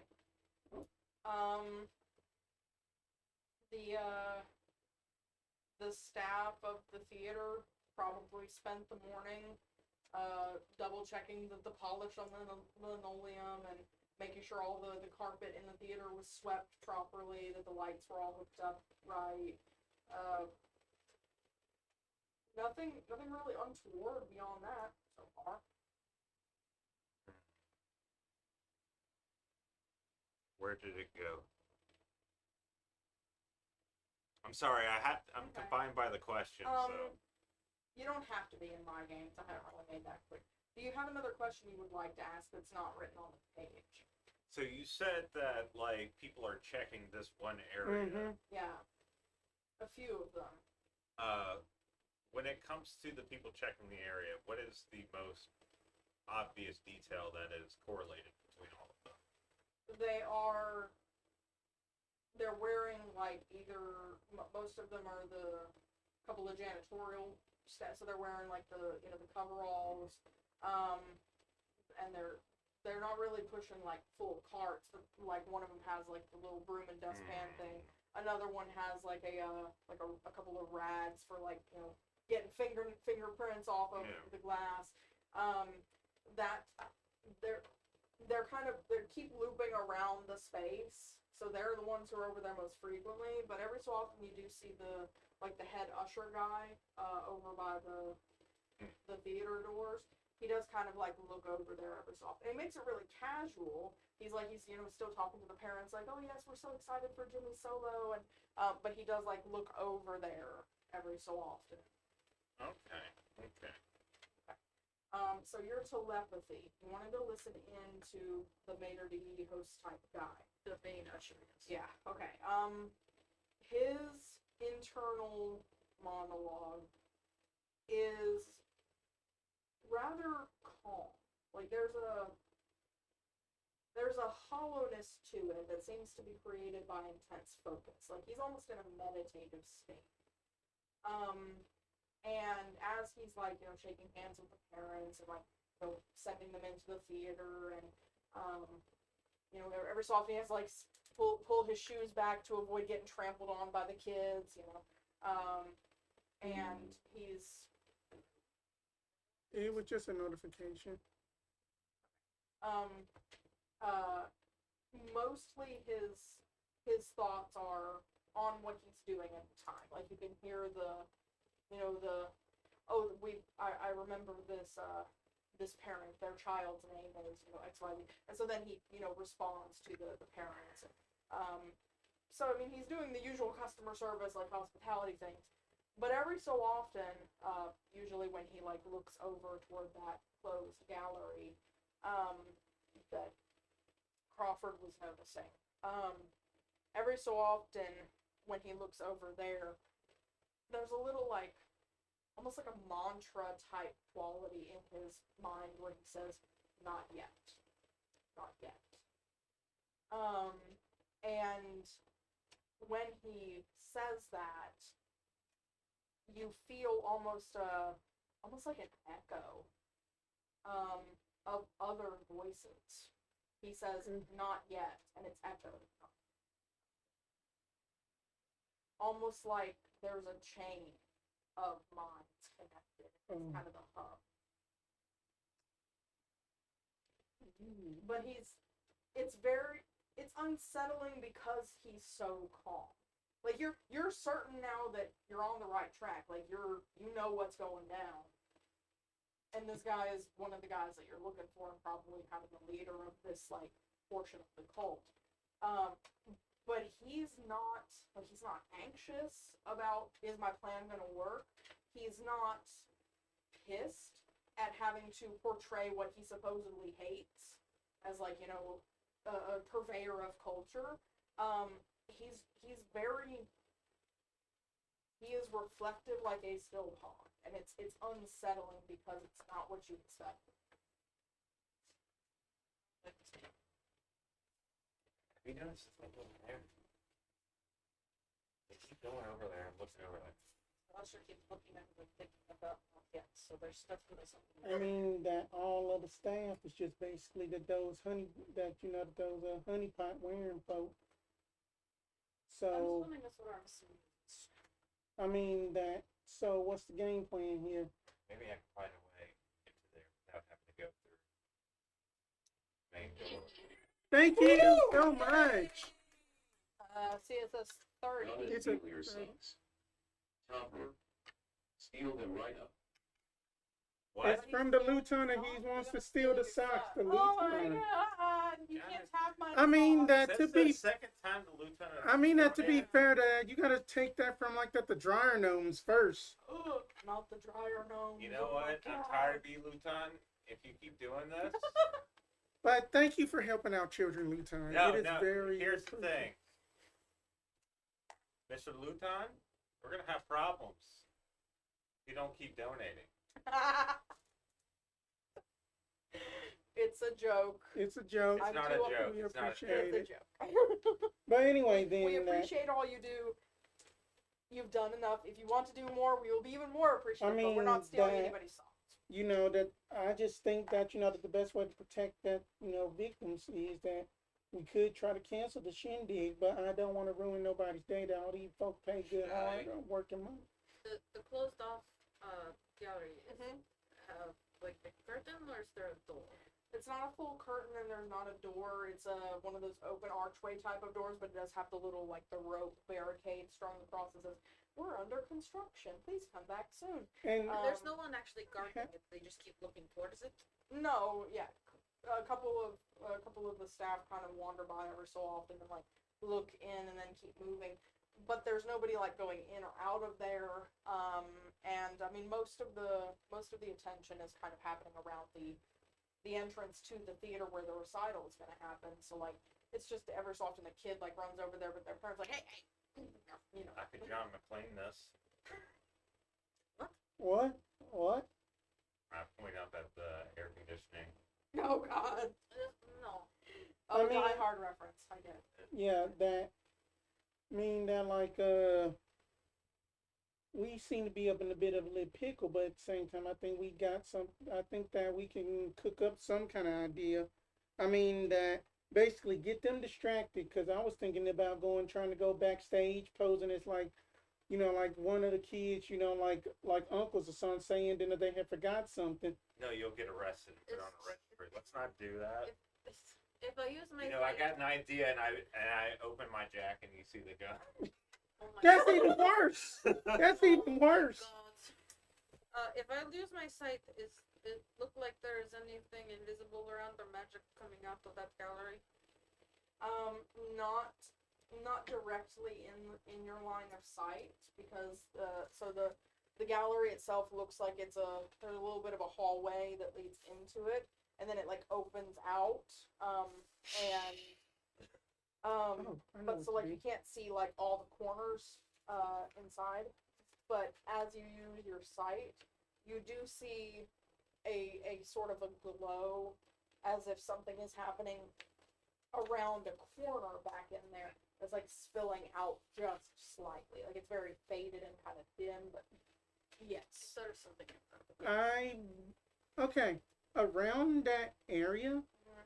I want to use magic to create like a illusionary effect of kind of sort of like a little like happy little purple like like a little happy purple colored imp imp little thing. No, something like a little creative spirit wisp sort of thing. Okay, in the closed gallery or in the Kind open theater? kind of sort of like around a hallway to The that. closed gallery? Right, yes. So that Okay. way, then that my thinking is just put it just somewhere enough to where then that if that there's guards watching, then they'll be like, oh, that's creativity. We need to slap it down Okay. or something. Okay. You can roll for use magic, but you've had a roll where you used the +1 forward already, right? I have not cashed in the plus one in forward. You can't cash it in here, Okay. and you're gonna be taking a -2 to whatever your result is. Okay. For reasons. Okay. So then that my weird is 8.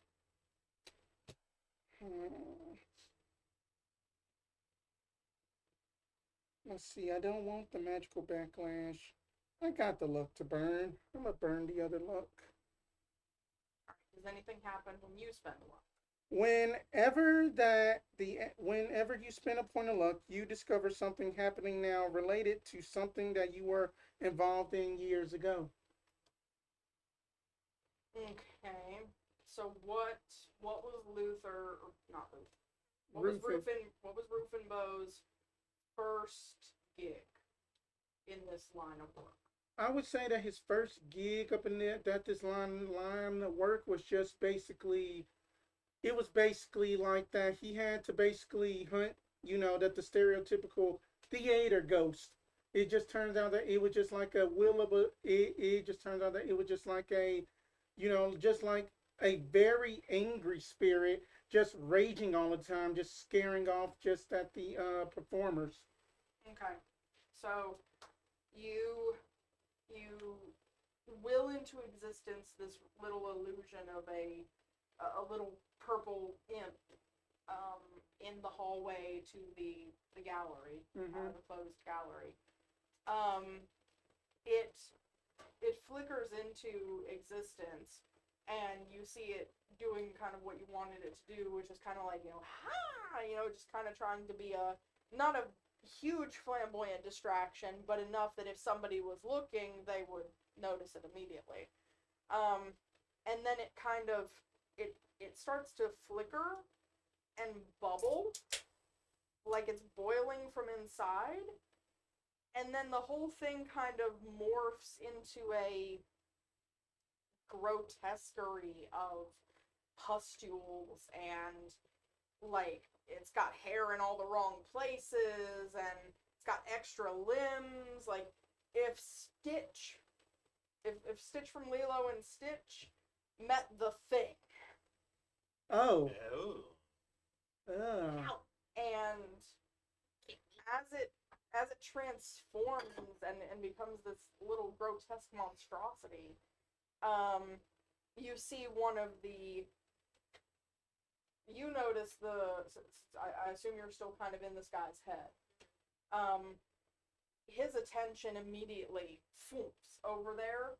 He looks, he sees the Thing, and he very subtly, enough that the parents that he's talking to, he kind of like, oh, my apologies, I thought I saw something, and he's like, why don't you go and take your seats? But like in his back pocket, there's like a walkie-talkie, and he thumbs one of the buttons, and you hear it kind of broop, like they do when you're using it to signal. And from around the corner in the closed gallery, you see like a pair of these janitor guys wearing their silver pins, they come around the corner with like a mop bucket Mm-hmm. and a mop and like a bigger like push broom, and they come over and they kind of like position the mop bucket in front of the thing so like nobody can see what's Yeah. happening. But then they're like sweeping and like pushing the thing like around the corner, and it's like squelching like, but they're like getting it out of sight as quickly as possible. Go. Go. Just go. I tried to buy house time. Get the fuck over there. I'm running into it. So you're running into the gallery. Like, that's where he's telling me to run? Is that Yeah. Yes, I am my telling you. understanding? Yes. Okay. Are you also Going, making sure that he's not looking at us, but yeah. he's had to direct his attention back to the parents, but you can feel, like, you know that his attention's still focused that way, and you can feel that, like, chain of minds all, like, focusing. You know that if you and Crawford run in there, you're running into these guys. Like, they are in there. Oh, So, then do y'all Okay, relay that? Interfere with what they must.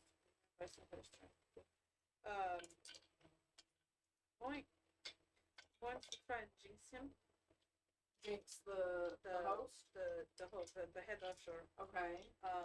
So I want to try and interfere with what he's trying to do, which is to pay attention to where we are. Let's see. Nine. So I get one. So I want to interfere with what the monster, minion, or bystander is trying to do. I'm assuming he's a minion or monster. Okay. Alright. So I will. The jinx would cause something to distract him. Yeah, you're able to kind of like Kind of pull a Scarlet Witch, like. disrupt his inner peace a little bit, enough that he loses his connection to the other minds in his network, and it's enough that there kind of whiplashes all along the chain. It gives y'all enough time to get in there I out was and already get like ready when you around did the it. corner.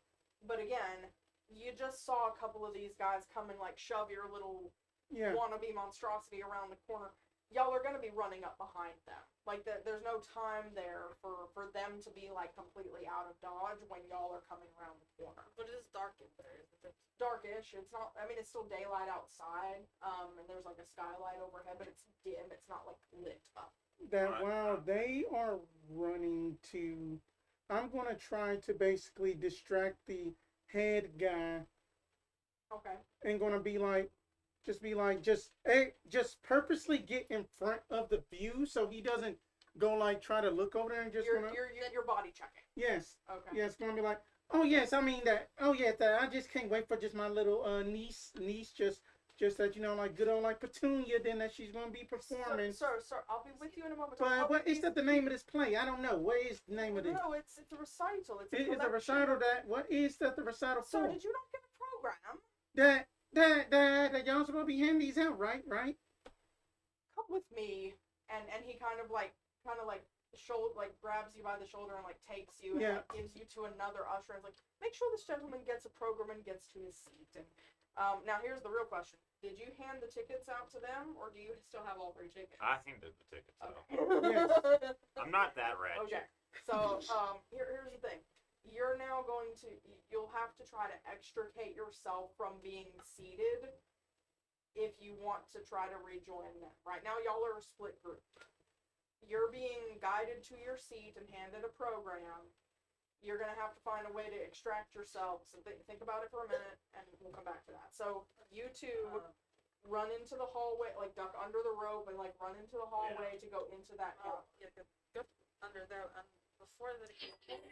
Hey! Oh, we got another donation. This is a paid advertisement for the Backwoods Obscura podcast.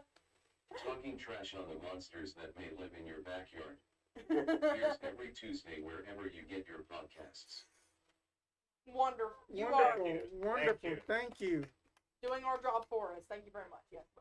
Do you want to blur Backwoods Obscura real quick, or? Yeah, Backwards Obscura, we release every Tuesday. We talk about monsters, shit, and other things. We talked about the Crusoe. We talked about, did we release the Crusoe yet? We might have released Yeah, it. y'all had released the one about I just listened to it. I forgot. Is that the one about like the white snake and I forget Oh something yeah, else. Damballa and Ayahuito is the last Yes. one we released. We haven't released a Crusoe yet. I'm spoiling It's things. coming soon. It's coming soon. Anyway, All right. So thank you for the donation. I was going to say, they get there before us, and kind of. We'll take like a running slide underneath the thing. I want to use my telepathy again to manipulate someone. Who are you manipulating this? You said there was two janitors. There were two that y'all saw that came around to sweep away the monstrosity. Well, since we're right behind them, I Right. want to get into at least one of their heads. Okay. Or if you read the people, it just says people, so I don't know if I could do both at once.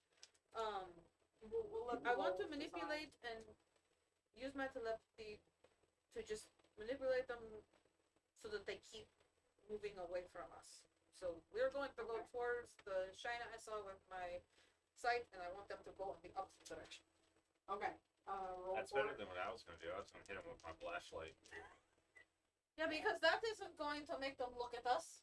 Or make a big giant kathunk noise. It's better than this.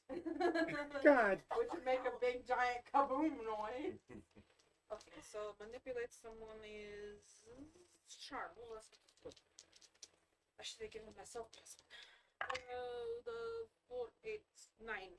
Okay. So on a 9. See, this is the thing is that I don't say anything for this, so they don't know I'm doing it.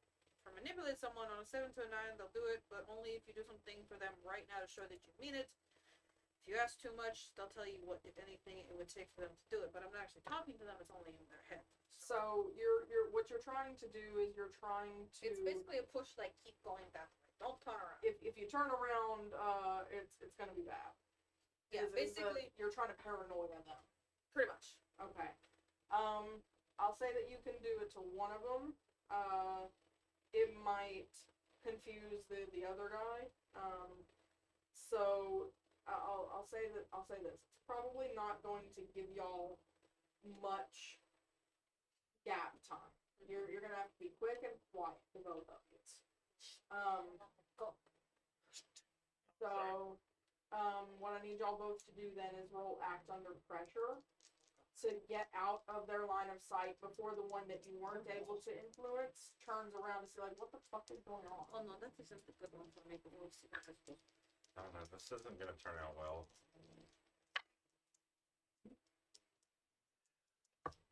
Cheat. I rolled a 5. Alright. So that's an experience. Wait, actually. Oh my god! I actually That one move. held one, so I got a mixed success. Okay. Like, cause I got an 8, but I have a -1, so it's a 7. Okay. Alright. Okay. It's gonna be hard choice, by the way. Hard choice.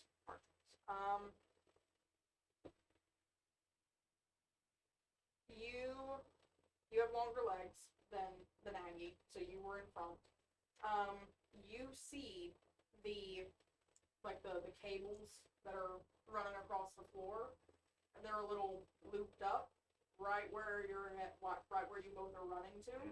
So the hard choice is either you can get over the cables and to the doorway where Aggie is directing you to go without the guys turning around to see you, because you can just jump over it and get there, but they'll turn around and see her, or you can help her to get over the cables and to the doorway quicker, in which case they'll turn around. Look, I'll and see save her later. I'm going. Thank you very much. Alright, so here's what happens. Since you had a miss on the act of the pressure. This is what happens. Crawford is running ahead of you. You see him kind of like do a hurdle jump over this like loop of cable that you now can't avoid because it was invisible until you're right on top of it. You trip and tumble. Oh shit. It's a loud noise. Your little bangles and everything are clacking on the floor. You make it to the doorway as the two guys that were brushing the little monstrosity across the floor. It's kind of smearing as they went. But they turn around. They see you on the floor. the one guy who you were able to influence is a little bit. He's hanging back a little bit. He's like trying to keep the little guy away, but he's also like trying, like he's thinking about running away from you. The other guy is like, stay right where you are, and he's like reaching for his walkie-talkie. Okay. But they don't notice you. They're focused on Aggie. Okay. Okay. So they don't see me at all. They are focused on Aggie. Oh my gosh. So you're gonna try to shank one of them? You know what? I'm like, I've already been to jail for 5 years. Okay. Pull out the flashlight. Okay. So are you gonna try to bull rush them straight on, or are you gonna try to sneak around behind them? I'm gonna sneak around behind them, Okay. and then Get back to that. So what are you doing, Aggie? One of them is reaching for his walkie. The other one How seems close to me is he? They're about 20 feet away Okay, from that's- you, That's too heading toward like a janitorial door, like a closet.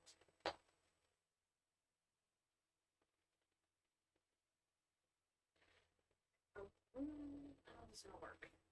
I was gonna do jinx and see if I could jinx him to drop his pin so I could pick, but it's 20 feet away, so that's not gonna work. To see people. I want to try. I'm gonna try to use telepathy again. Okay. To put words in his mind this time. To try them. I want them to try to make them sound echoey, like when I was listening to the other guy. Okay. It's And I just want it, instead of saying not yet, I want to say it's just emojis. leave her. Leave her. Okay, so you're trying to mimic the, trying to the mimic- leader. I'm trying to mimic that, yeah. Okay. Okay. Roll it up. Roll up. I guess that would be manipulate. Roll up. or- It's gonna be an act under pressure rule set, but it'll use your weird. So roll weird, So real weird. Okay. but then we're gonna use the results from act under pressure. Okay, that's fine. 'Cause my weird is way better than rolls. See, that's 8, 9, 10, that's 11. So you are able to mimic exactly what the host's mental voice sounded like. And you're able to give this guy enough of a pause moment. And they do start very slowly and very hesitantly, like they can't understand why they're being told to leave you alone, but that's their leader's voice, so they're doing it. And they go back to pushing the little monstrosity back toward the janitor. Okay, if that's happening, if I see that, I slink back into the shadows. Good job. Alright, so you're able to join up with Crawford at this little door in the alcove off to one side. It's not the janitor That is door. where I it's saw another door. the glow coming. It's the closest approximation to where you saw it, yes. So we'll come back to you guys here in a second. Roof and Bow, you have been guided to your seat by an usher. You now have a program for the recital. The usher has not the host usher, but another one of the ushers. This particular guy does not have a pin. Okay. Okay, so he's just normie. Okay. Right. But he heard you talking about your you said it was your niece, and Yeah. he's like very enthused, like, oh, we're very excited, you know, for Why this yes, why rehearsal." yes. I mean, then that she have just been up in the family for just many generations, and then that.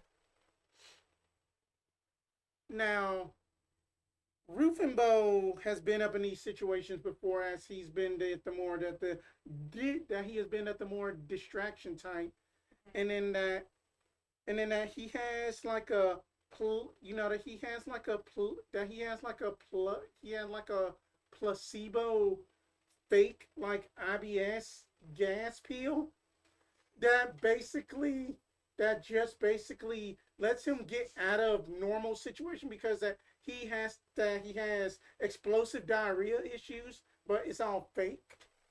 Okay, so I was going to jokingly say I gotta shit and run out, but let me get this straight. You have a pill that Because of the workshop ability, one of his gadgets is possibly a fake diarrhea pill. so you take a pill I don't have it with me. That's So the thing that I'm going to have to roll for. You have the swamp ass pill.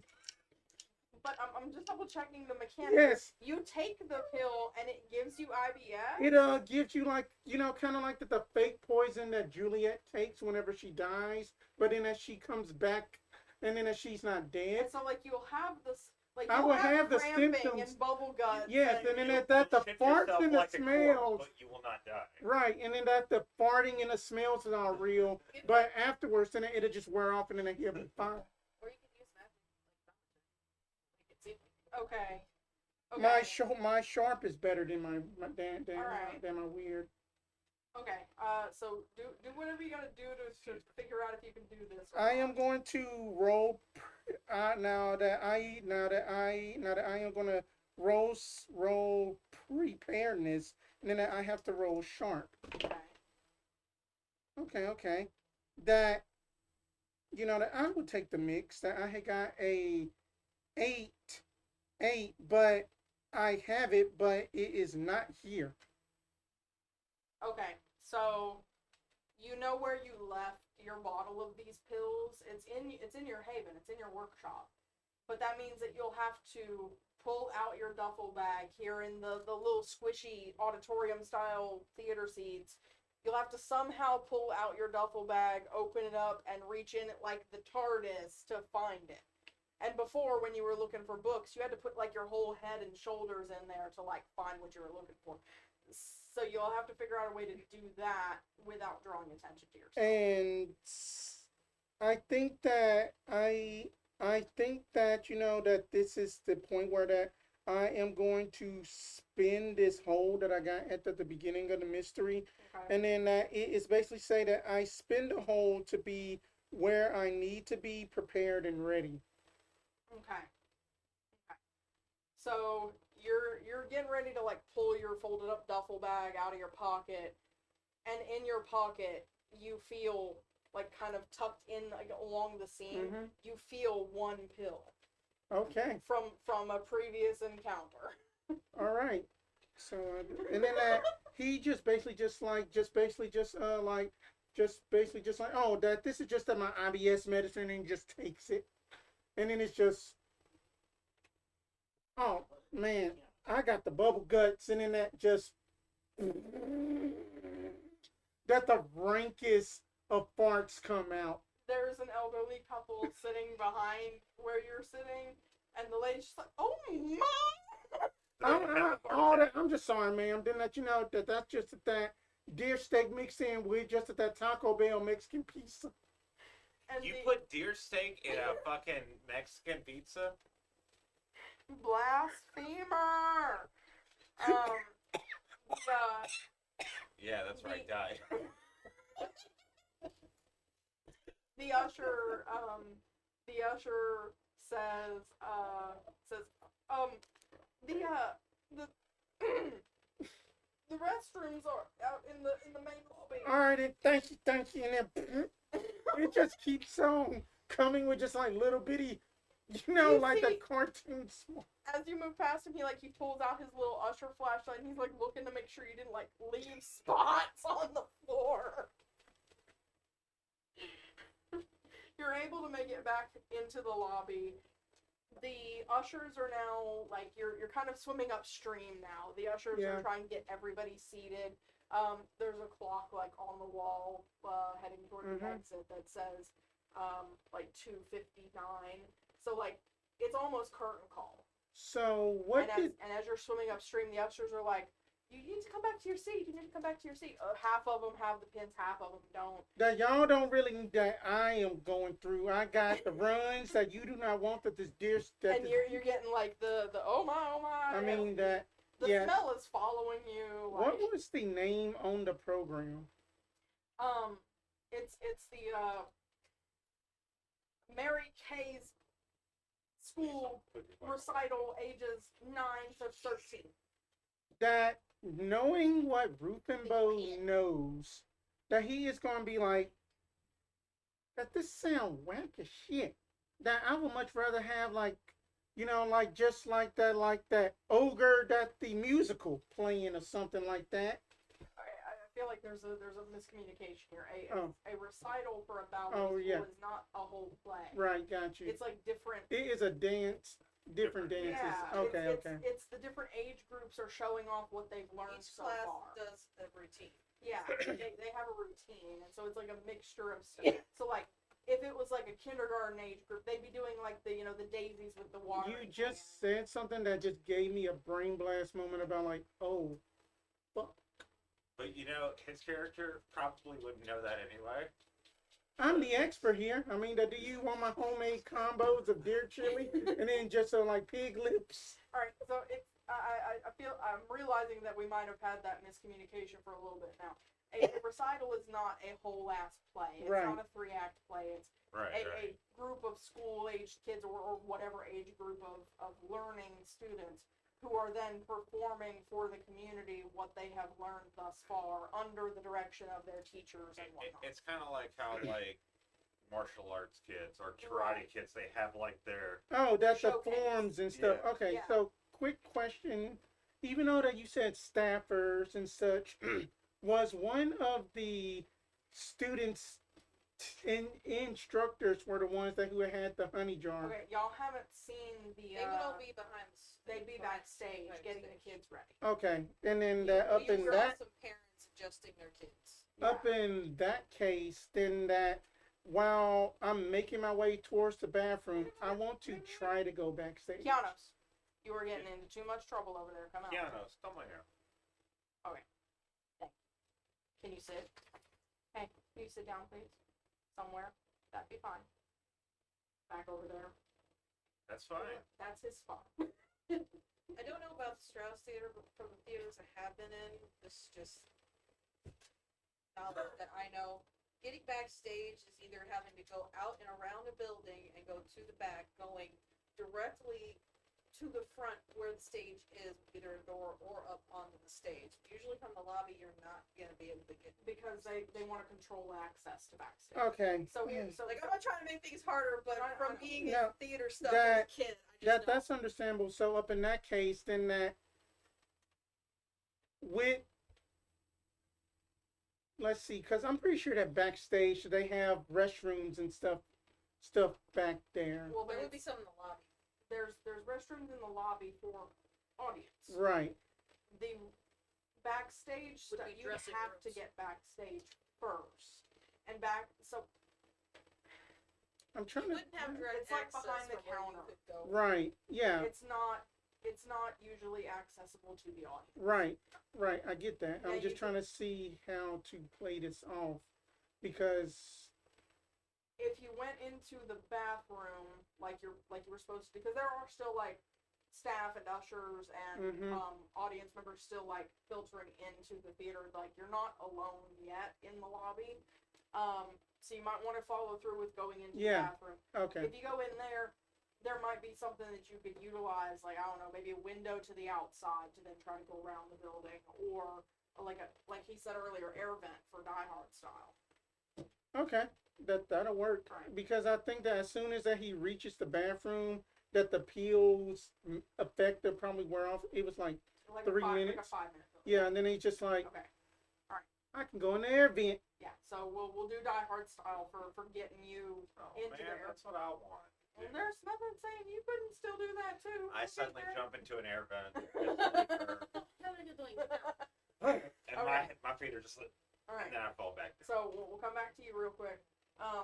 You guys were in the doorway to where you the closest estimate you could figure to where you saw the glow from. The two guys that you spooked into ignoring you for a moment are trying to keep the little monstrosity in the janitor's closet. They're having the time of it. The little thing's like What the hell did you create? It's like Stitch on acid. which is just So maybe, Stitch on coffee. maybe, Okay, that might be Meth Stitch. Not sure. it's. Okay. Meth. So Methamphetamines. I know. I have a few customers. the door that y'all are standing beside, when y'all open it, it opens into kind of a, like, you don't have the blueprints for the theater building, but this doesn't look like the next gallery over, which it should have been. It looks like a room built into the wall. Like the floor blueprint would not match up to what you're looking at here. She did turns. The room that you're looking into has the look of almost a warehouse type of feel to it, even though it's only about 20 feet across. But it's about 100 feet long. Kind of like Does not make sense for the stress to. and in the middle of the room, so kind of from where you're standing, a little bit to your left and down the hallway a little bit, you see kind of chained between the floor and ceiling, X pattern style. You see Drake. Y'all don't know exactly what he looks like, but it seems pretty obvious. This dude does not look human. He has kind of like elfin, fae-like features, very, very dainty and very angular. His ears are kind of flared up like fins or like sails, with like webbing between them. His eyes are much larger than they should be for his face shape, and they're very reptilian. Bright yellow, glowing, with slit pupils. Anunnaki. I'm pretty sure that's right. Oh, okay, I'm sorry. I'm going to very cautiously come around the door. Take.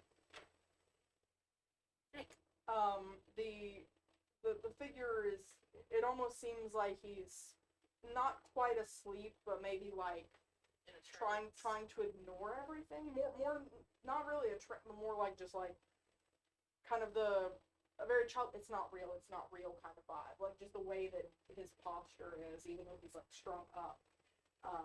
You're getting the vibe of, if I don't look at it, it's not real. If I don't look at it, it's not I'm real. here to help you. You don't get a response. Going further into the room, get closer. Your siblings sent us. Why don't the both of you give me a read a bad situation? I'm fucked. Okay, I got a 5 on one, but the other one got hot. 6. Okay. Well, what is read a bad situation? That's Sharp. I rolled a 4. 8.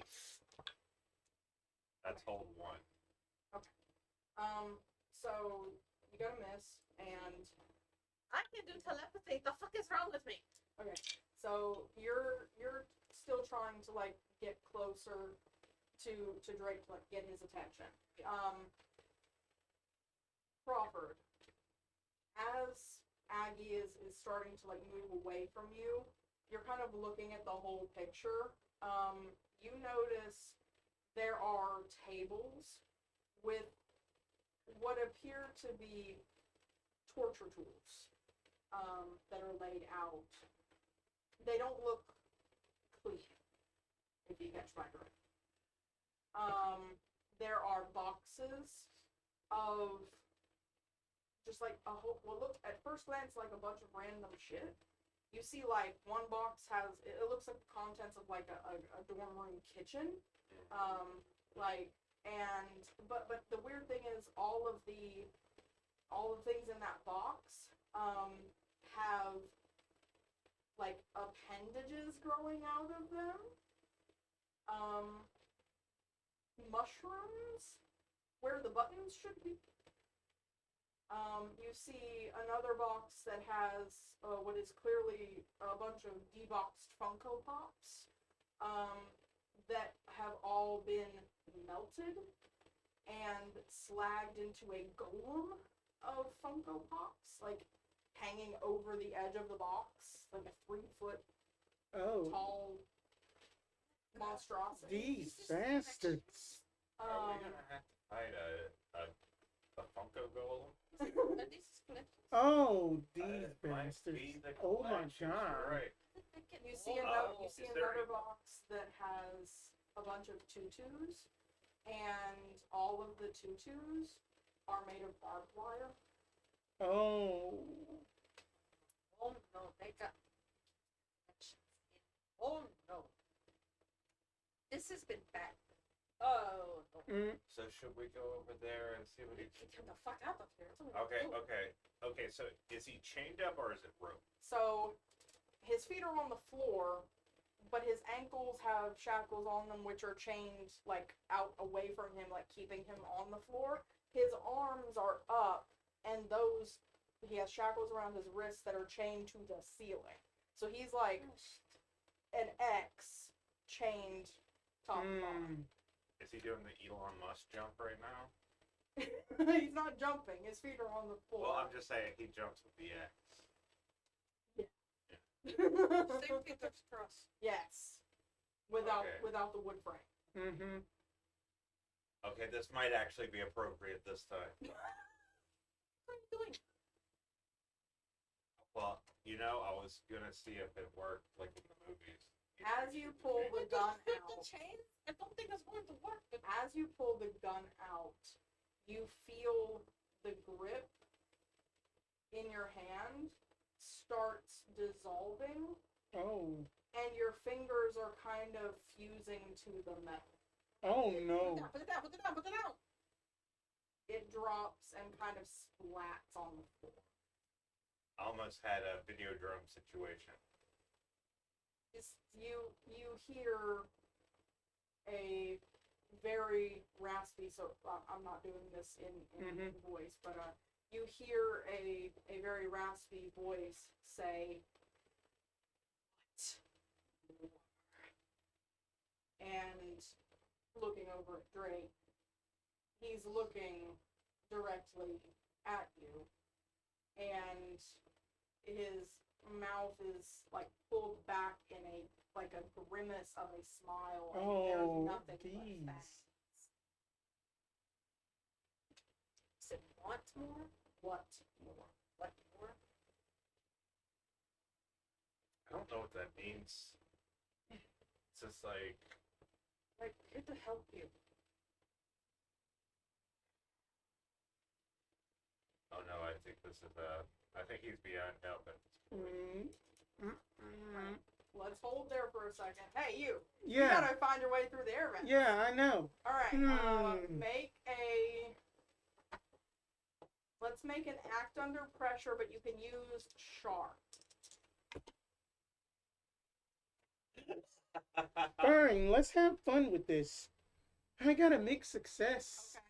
What option do you want from act under pressure? I'm finally on the punching in on this one. Oh, let's go with hard choice. All right. As you're moving through the air vents, you find yourself suddenly looking down through the floor grating at backstage. It's very clearly backstage, and you can see the kids are all gathered up around their instructors. There's like 3 or 4 different groups of them, and they're all kind of doing their pre-game hype kind of thing. You could drop down and come up with some way to stop the recital and get everybody out from backstage, or you can keep moving knowing that the recital is going to start. I'm going to, let's see, because since that roofing bow is kind of portly, I'm going to make this kind of as comical as I can. That it is basically like that, like up in the movies, that whenever somebody is in the vent and then it buckles, Yeah. like boom, boom, Yep. and he just slides down Okay. on his face and and then he just falls down, avoiding folks, just kind of crumples up, dust off, and just like, As you are falling, like the clang of the grate giving way, and then you're like tumble rolling down, and you kind of end up like halfway tangled in the curtain a little bit. But you hear a bunch of screaming kids, and the instructor's like, "Move away! Everybody move away!" And the backstage is clearing. Everybody's leaving. and Oh, you no. hear some ushers kind of in the wings talking about what's going on, and you hear one of the instructors say, "A man just fell out of the fence." Get out before there's a registry. You have stopped the recital from happening, but you're about to get got for some unwarranted stuff. I am going to use magic and make myself invisible. Okay, roll Thank God. it. 10. Okay, you feel the magic take hold. You are able to disappear from sight as a couple of the ushers and the host come kind of around the corner, and they're like looking. One of the the dance instructors is with them, and she's like pointing right where you were, but now you're nowhere to be found. The whole theater's about to go on lockdown because a predator just appeared backstage. Quick point of didn't like that instructor with these ushers that they had the honey. The instructor does not. Okay. I just picture him like falling on the ground and getting on and then Going to basically But for right now, there's inner enough, like, monologue. Just say like, okay, stop a little bit. Go on. there's enough. The place isn't swarming yet with people hunting for you. You'll be able to keep moving on ground level, Yeah. and you'll be able to like avoid anybody so far. But you're pretty sure the cops are going to be called. So where do you want to go now that you're backstage? Invisible I for the time being. want to go. I'm pretty sure backstage that there's like a green room, Yes. director's area and stuff. Yeah. I want to try to go there to see what exactly I can try to pilfer or find out. Okay. We'll come back to that. So you two are in the torture room with Drake. Yes. Do you I think told he's him we were here corrupted? to help. And he said, Yes, help. What? The brother and sister sent us. Take you home.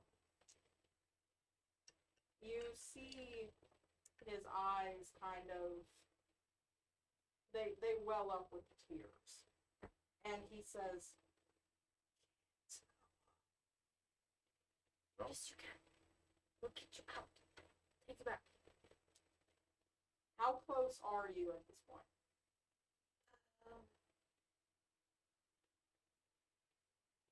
Close enough that I can talk to him without whisper yelling. Okay. Like I'm not right in his right up on him. 10 feet away? Probably 10 feet at most. Okay. So he even though he's chained up tight, he lunges towards you. Like you see his shoulder sockets kind of almost dislocate with how he tries to lunge toward you. He snaps his fangs, and in your head more than from his mouth, he says, "They won't want me back now." I sit back with my productive feet. They want you back more than they wouldn't have sent us. I'm not scared of you. I'm sure they would be. I kind of am. It's in my head. Shut the fuck up. I still hear it. That's what I say in my head. Like, shut the fuck up. I'm talking to him in my head. You're a muse.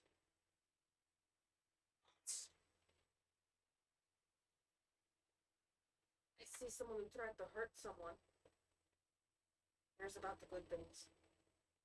It doesn't make you a monster, it makes the one who did the monsters. You prove nothing.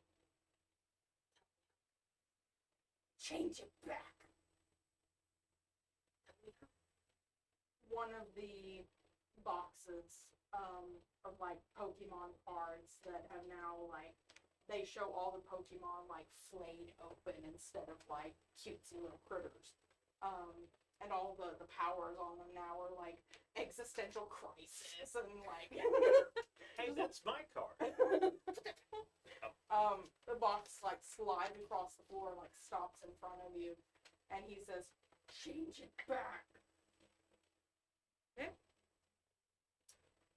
Have you noticed the boxes flying everywhere? Do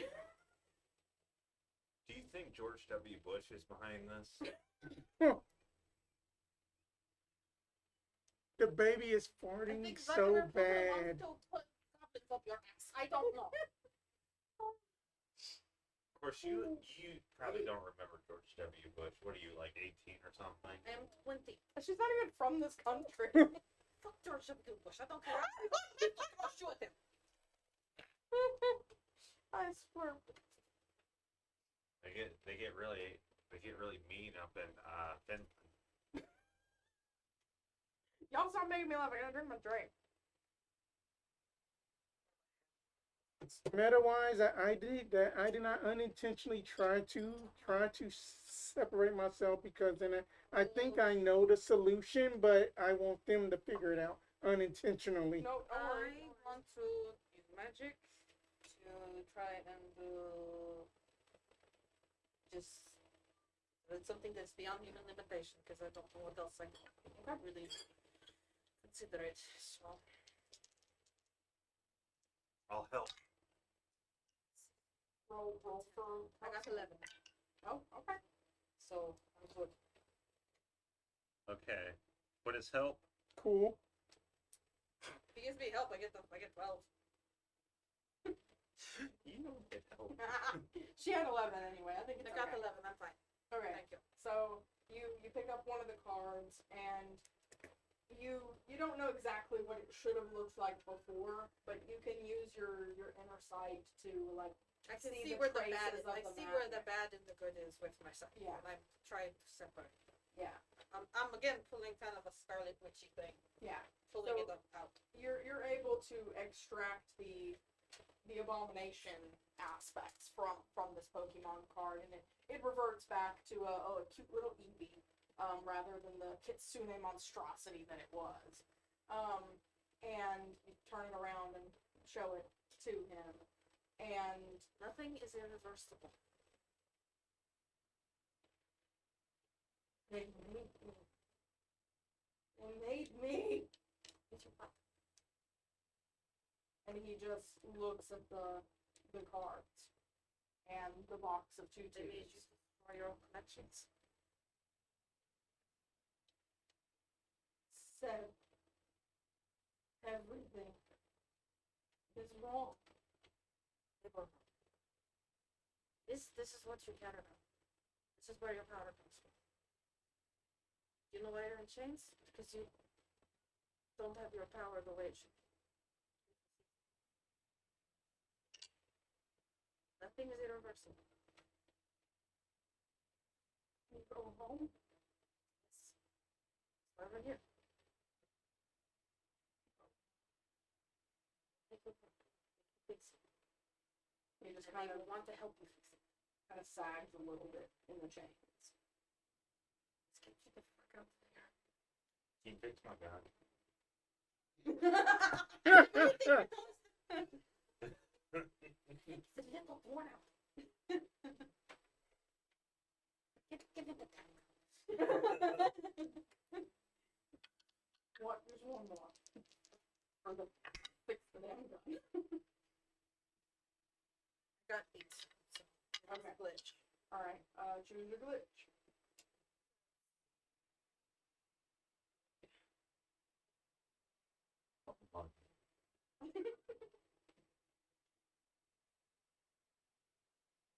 It has a problematic side effect, and you get to choose. The gun is now gun shaped again, and it's not juicy and gross. But you can feel the bullets that were in the chamber are vibrating. Oh, Magic was very strong. So I can take that. Ooh. Maybe Okay. don't put that in your front pocket. Roll a d6. oh no. Oh, God. Russian roulette over here. What? Oh no. What'd you get? What? 1. Okay. All right. You roll a d6. Oh, no.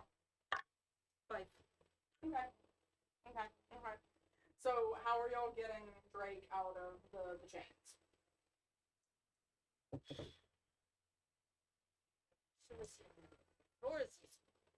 Can I go up to the lock just to see what the manacles look like? They're welded on. Oh, Welded on. Mm-hmm. That's not cool. That's no, not it was very cool. hot for a while. That's going not to take more magic. Uh, I would shoot you out, no, let's not do that. but I don't What the think gun it'll did is work. vibrating. I don't think it's like the movie Strike. Uh, Do you know George W. Bush? oh my. Oh. you probably do, but you'll regret remembering. He's not the president. There's been a few presidents since. Never mind. And then I go around looking for like a blowtorch. Okay. Yeah, you're able to find a welder's kit over in one corner. I don't have Okay. to use that thing. they Okay, welded so- it in. I go. I put on the mask. God. I put on the Do you apron. not have to use that thing? That's not that really is not an answer. You have fire. I That's start not a good going, book. and I don't do the manacles because I don't want to hurt them. Okay, the chains. The chains themselves. I Okay. try to like. Alright. I do need you to roll. You're gonna roll two things for me. You're gonna roll another d6 plain, and then you're gonna roll act under pressure. Can I help Can I out? do sharp with my You action? can roll help. I want to help out by like holding Drake's arm steady. Okay. Okay, so 4 on the first one. Okay. And can I do a sharp on the act under pressure, or do you want me to do cool? You can. Thank you. Thank God. 7. Okay. Oh, Do you want a hard choice, a price to pay, or a works You get a outcome? +1 for me, but I have exposed myself to triple advantage. Yeah. We'll get there. Price to pay. Okay. As you are cutting through the chain, the slag from the cut is going to drip onto your exposed skin. Take 1 point of harm. Unless you find a way to protect your skin for the other chain on his other arm, you're going to take another point of harm for that one because it's up above you again. You won't have the same problem with the legs, but if you can find a way to protect I'm your hands, gonna do the legs, and then I'm gonna look at Aggie and be like, hurt my belt. Okay, and you said that you were exposed to I gave harm him a as well. +1, but I only rolled 8, so I'm exposed to harm. You'll also take a +1 as some of the sparks and slag catch you as well. I don't think it's a good idea to. So he's just hanging on by 1 right now. Well, I mean, he's standing on his 2 feet. He's not like just suspended midair. Should I try and take care of that one? I think you should. Okay, join. Roll 1d6 plain, and then roll your use magic. 4. Okay.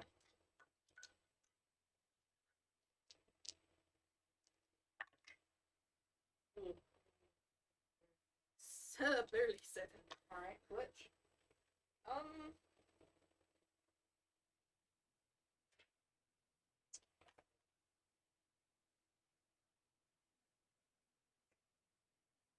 We're almost done. You guys are doing great. No, you're good. no, you're I'll fine. absorb it. I'm making sure like the playlist doesn't empty into like something Yeah. copyrighted. So I'll- you said you took a I'll harm. take a harm because I kind of grab it and use magic to basically make one of the links disappear, but it gets away from me, just smack it in the face. Okay, perfect. Yeah, you get a little bit of a little bit of a bruise. Okay, but Drake is now cut free from the chains. He's still got the shackles on all 4 limbs and little lengths of chain, but he's free now, and he does kind of like sways a little bit, I like grab his his balance is shoulder. off. But then he kind of looks down the room, kind of toward the center of the theater. You see another door there, and he growls, and the growl that he growls is not a humanoid growl. It is a deep, earthy bass rumble that you would imagine this to be a Game of Thrones dragon if you weren't looking at the guy in front of you. And Oh, someone get him a lozenge. he says, like through his fangs and in your minds, he says, and starts walking toward the hallway, down the hall to the room at the door at the center of. I take out my guns. Follow him. Roll a d6. Oh fuck. Oh no.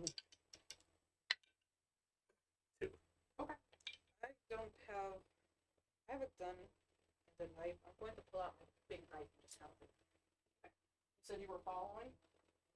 As he's walking, the chains on his hanging from the shackles around his ankles are like dragging across the floor, and it's giving very much the brothers Marley coming from Scrooge kind of thing. Like there's a menacing vibe there. We'll come back to that. So you went and found you started looking at the doors backstage. You do eventually find what looks like kind of it almost looks like a manager's office. Yeah. Seems like you might be able to find something in there. So roll an investigate check. Okay. And then that since that I had took out one of the occult tomes of basically the muse and stuff, I get to have a +1. No wait, then that's for using magic. But would you also allow me to use my lore library feature that gives me a +1 to the roll?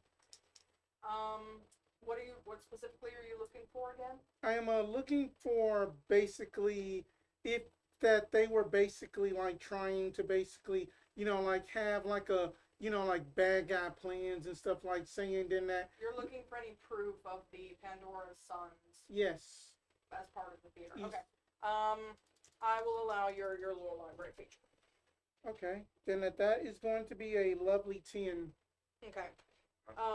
You do have to rummage around quite a bit. You kind of gotta stop for a minute a few times when like the door opens because people are still searching for Yeah. a guy who showed up backstage from the air vents. But you're invisible still, so you just have to stop moving the papers for a minute, and then the door closes, and they continue the search, and you keep looking. And eventually you do find kind of tucked under a bunch of like schedule folders in like the bottom drawer of a filing cabinet, underneath the folders, like flush on the bottom of the drawer, you find a journal, old waterlogged leather, and within the journal is pretty obviously a record of this sect of the Cult of Pandora's Sons.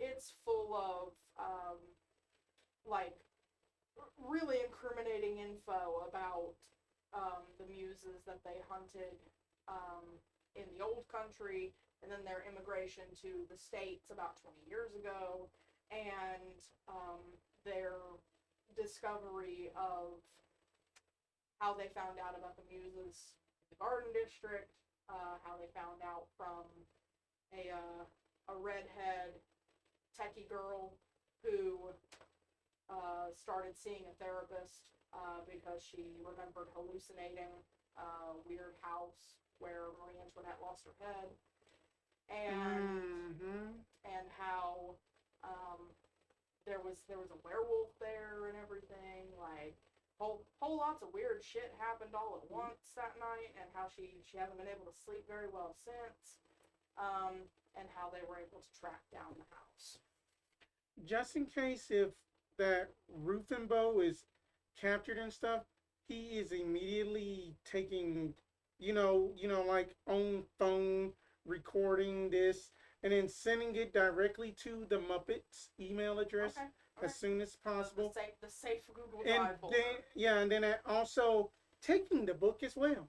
Are you putting the book in your duffel? Yes, I am. Alright. So as you put the book in your duffel, you hear like a wind chime, and you know that there was some kind of a word or a tracker on the book. Which that I as soon as didn't. it left the premises, it alerted. and so you know that, like, you can hear the chime. Mm-hmm. You know that you're removing the book triggered that. You need to get out of this office before they come looking. Uh-huh. So you need to give me act under pressure. You can do it. I believe in you. Damn, they decided not to get into that little. I don't need experience. I'm burning luck again. All right. And what's your feature again? It gives you something about the theater ghost. I would say that during this experience, something similar had happened because that this theater ghost was basically so angry about basically being left alone at a bathhouse or whatever. I am doing a Moan and Myrtle bit I here. got you. So then that it was basically that Rufenbo had found basically that the calls right up in this manager area, and then he was up in this exact situation. But what he had basically like remembered is that basically then that they had basically had like an emergency exit out the back, essentially. Okay. That was in the first theater job that you Yeah. worked, though. Right now, you end up, you don't find an emergency exit out of this out of the manager's office here, but you are able to you get out into the hall. You can hear a bunch of footsteps coming from this direction. You turn that direction. Yeah, and then that do I also pass a fire alarm? Yes, you do. And it goes off. The sprinklers automatically start. You are running down the hallways backstage at any theater are very narrow. There's lots of like ropes and equipment and stuff on all sides. You're running down this hall and it starts to zig and it zags, and eventually you run smack into Drake. He is bruised and bloodied. He's got shackles on. Over his shoulder, you can see Aggie and Crawford. And Drake, as you kind of like you round this corner and you're like you almost run into him, but like you stop and kind of skid, and his hand comes up, shackle and chain dangling, and he's like claws out. He's about to swipe it. No. No. Friends. Drake. No, Drake. No. Fred, No, Mr. Drake. It's me. It is Rufenbo. Move. Will do. And he keeps walking past you. I joined the rest of them. He's doing something. But it's okay, we'll back him up, and I pull out my gun, and it's going like this. Hey, roll another d6. Stop punching the fucking gun. 1. As you hold it up this time, the vibration stops, and you hear a click. I need everybody to roll act under pressure. Fuck. Fucking go. I told you, stop punching the fucking gun. You're the one that repaired That's it. well. Stop 7. touching it. Oh shit. I got a 7. I got 5. Okay. So this, I'm gonna burn a luck. okay. Is there anything that happens Oh shit. Sweet. Is there anything that happens when you burn? When I burn a luck, Spooky's special. If you mark off luck boxes, your dark side's needs will get nastier. Okay. And if I remember correctly, your dark side means It secret gets mood real swings and nasty in hallucinations. here. Okay, fair enough. It gets into Okay. the feet stuff. It's real nasty. All right. So, both you, so Aggie and Rufenbo, each of you take only 1 point of damage as the gun explodes. You got a 7. Make your choice. Works out. I avoid all harm from injury. Works out. You are correct. Yes, you are able to do that. But I'll get back to you about your dark side. Works outcome. Hard choice or price to pay. Either way, you're taking at least 2 harm. Works outcome. 4 harm. Ooh. The gun literally explodes in your hand. Your hand is a mangled array of flesh right now with shrapnel. Oh bits, damn! and This is like when I was 14 years old and grabbed that black cat. you've already had your hand rebuilt once. Yeah. Oh shit, don't shit, don't shit, don't shit. I am also wow that that the menacing Drake is walking and stuff, and that I am texting, that the Muppets, inquiry and just like get agents to Strauss Theater. Okay.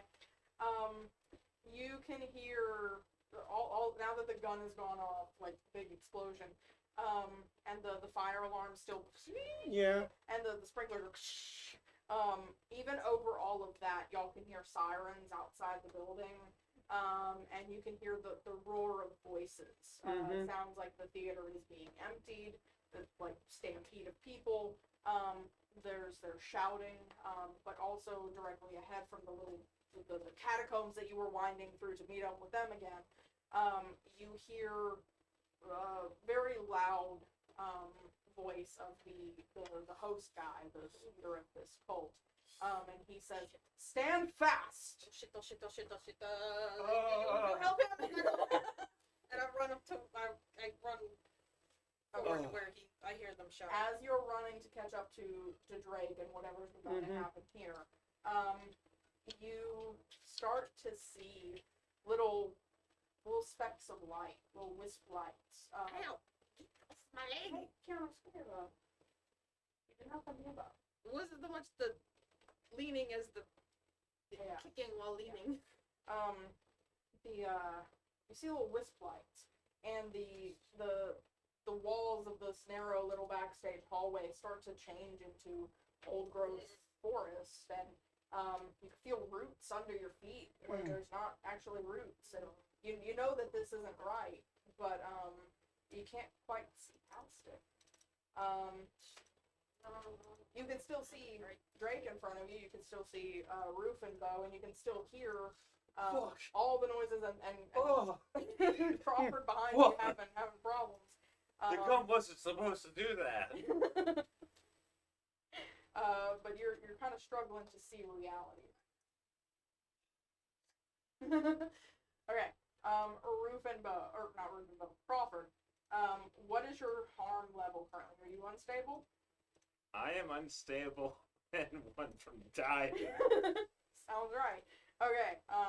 What are you going to do right now, other than roll around on the floor lamenting? Oh no, I'm following. Oh, you are. Okay. I'm following. I'm going like. Ah! Oh! Are you doing anything to help yourself right First aid kit, motherfucker. Can I look around and see if I can see like a first aid kit or? There, you do see a sign on one of these narrow walls that has the white background, the red lettering. It says AED, automatic external defibrillator. It's got the little heart symbol with the electric light control. I don't think I could shock my hand at the bleeding. Yeah, you don't know quite where the first aid kit would be. I Right take now. off my flannel shirt, Okay. which reveals just a very thin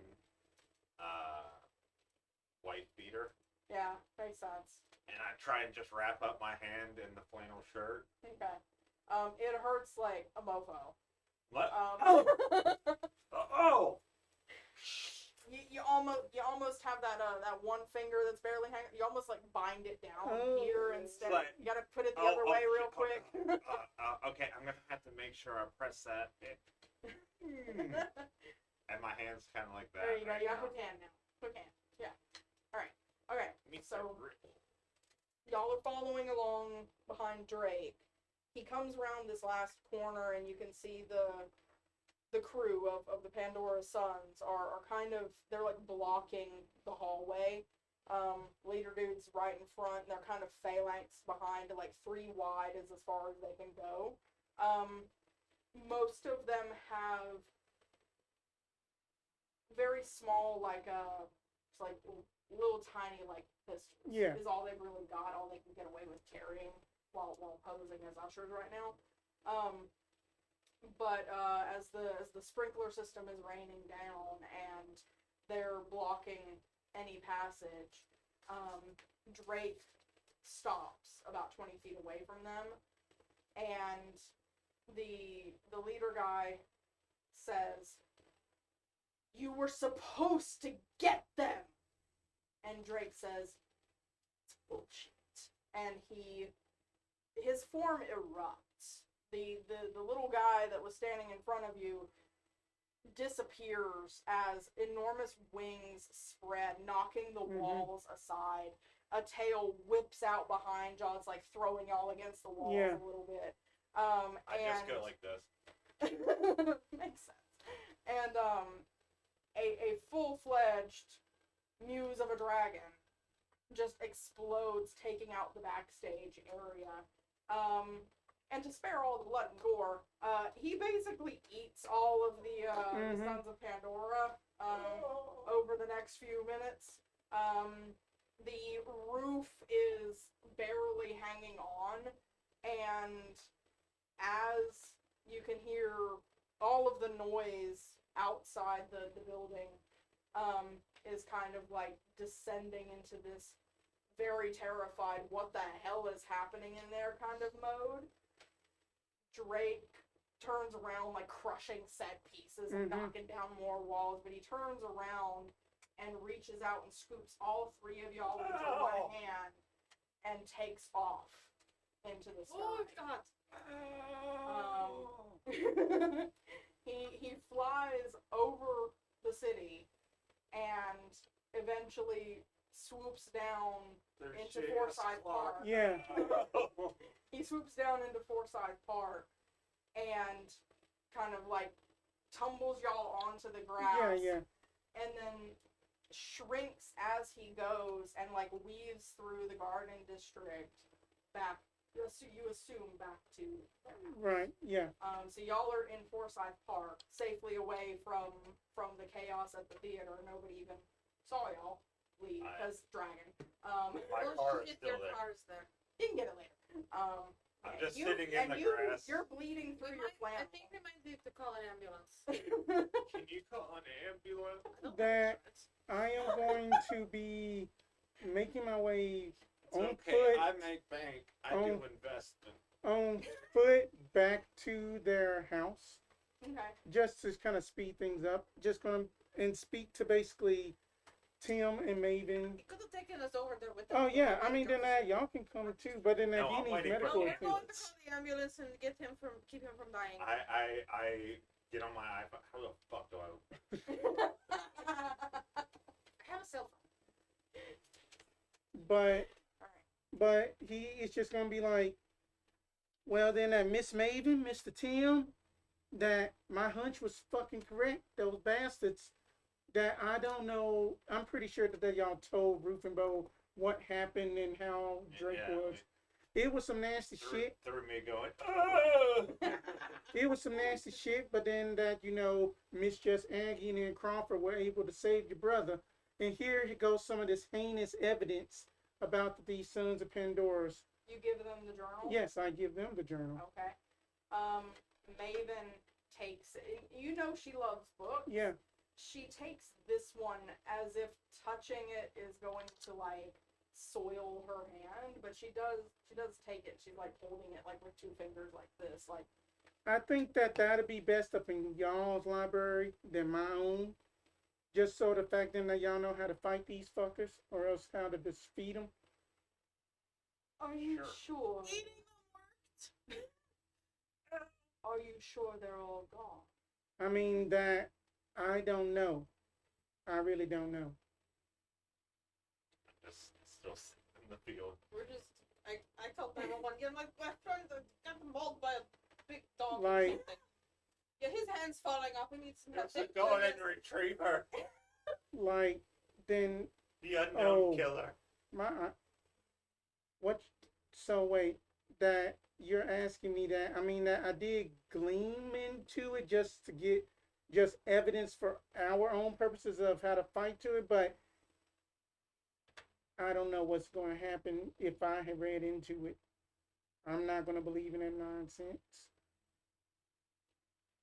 Tim reaches into his coat pocket and pulls out a checkbook, Yeah. and he says, "Whatever your friend needs, medical wise, will be taken care of. What do we owe you?" what can we pay for your service?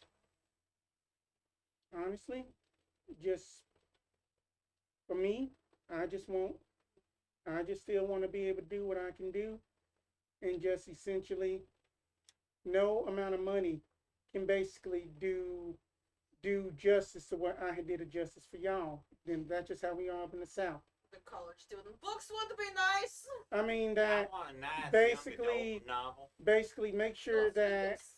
Miss Just Aggie, that she gets a full ride, money and all of that, help her out. Crawford, medical bills.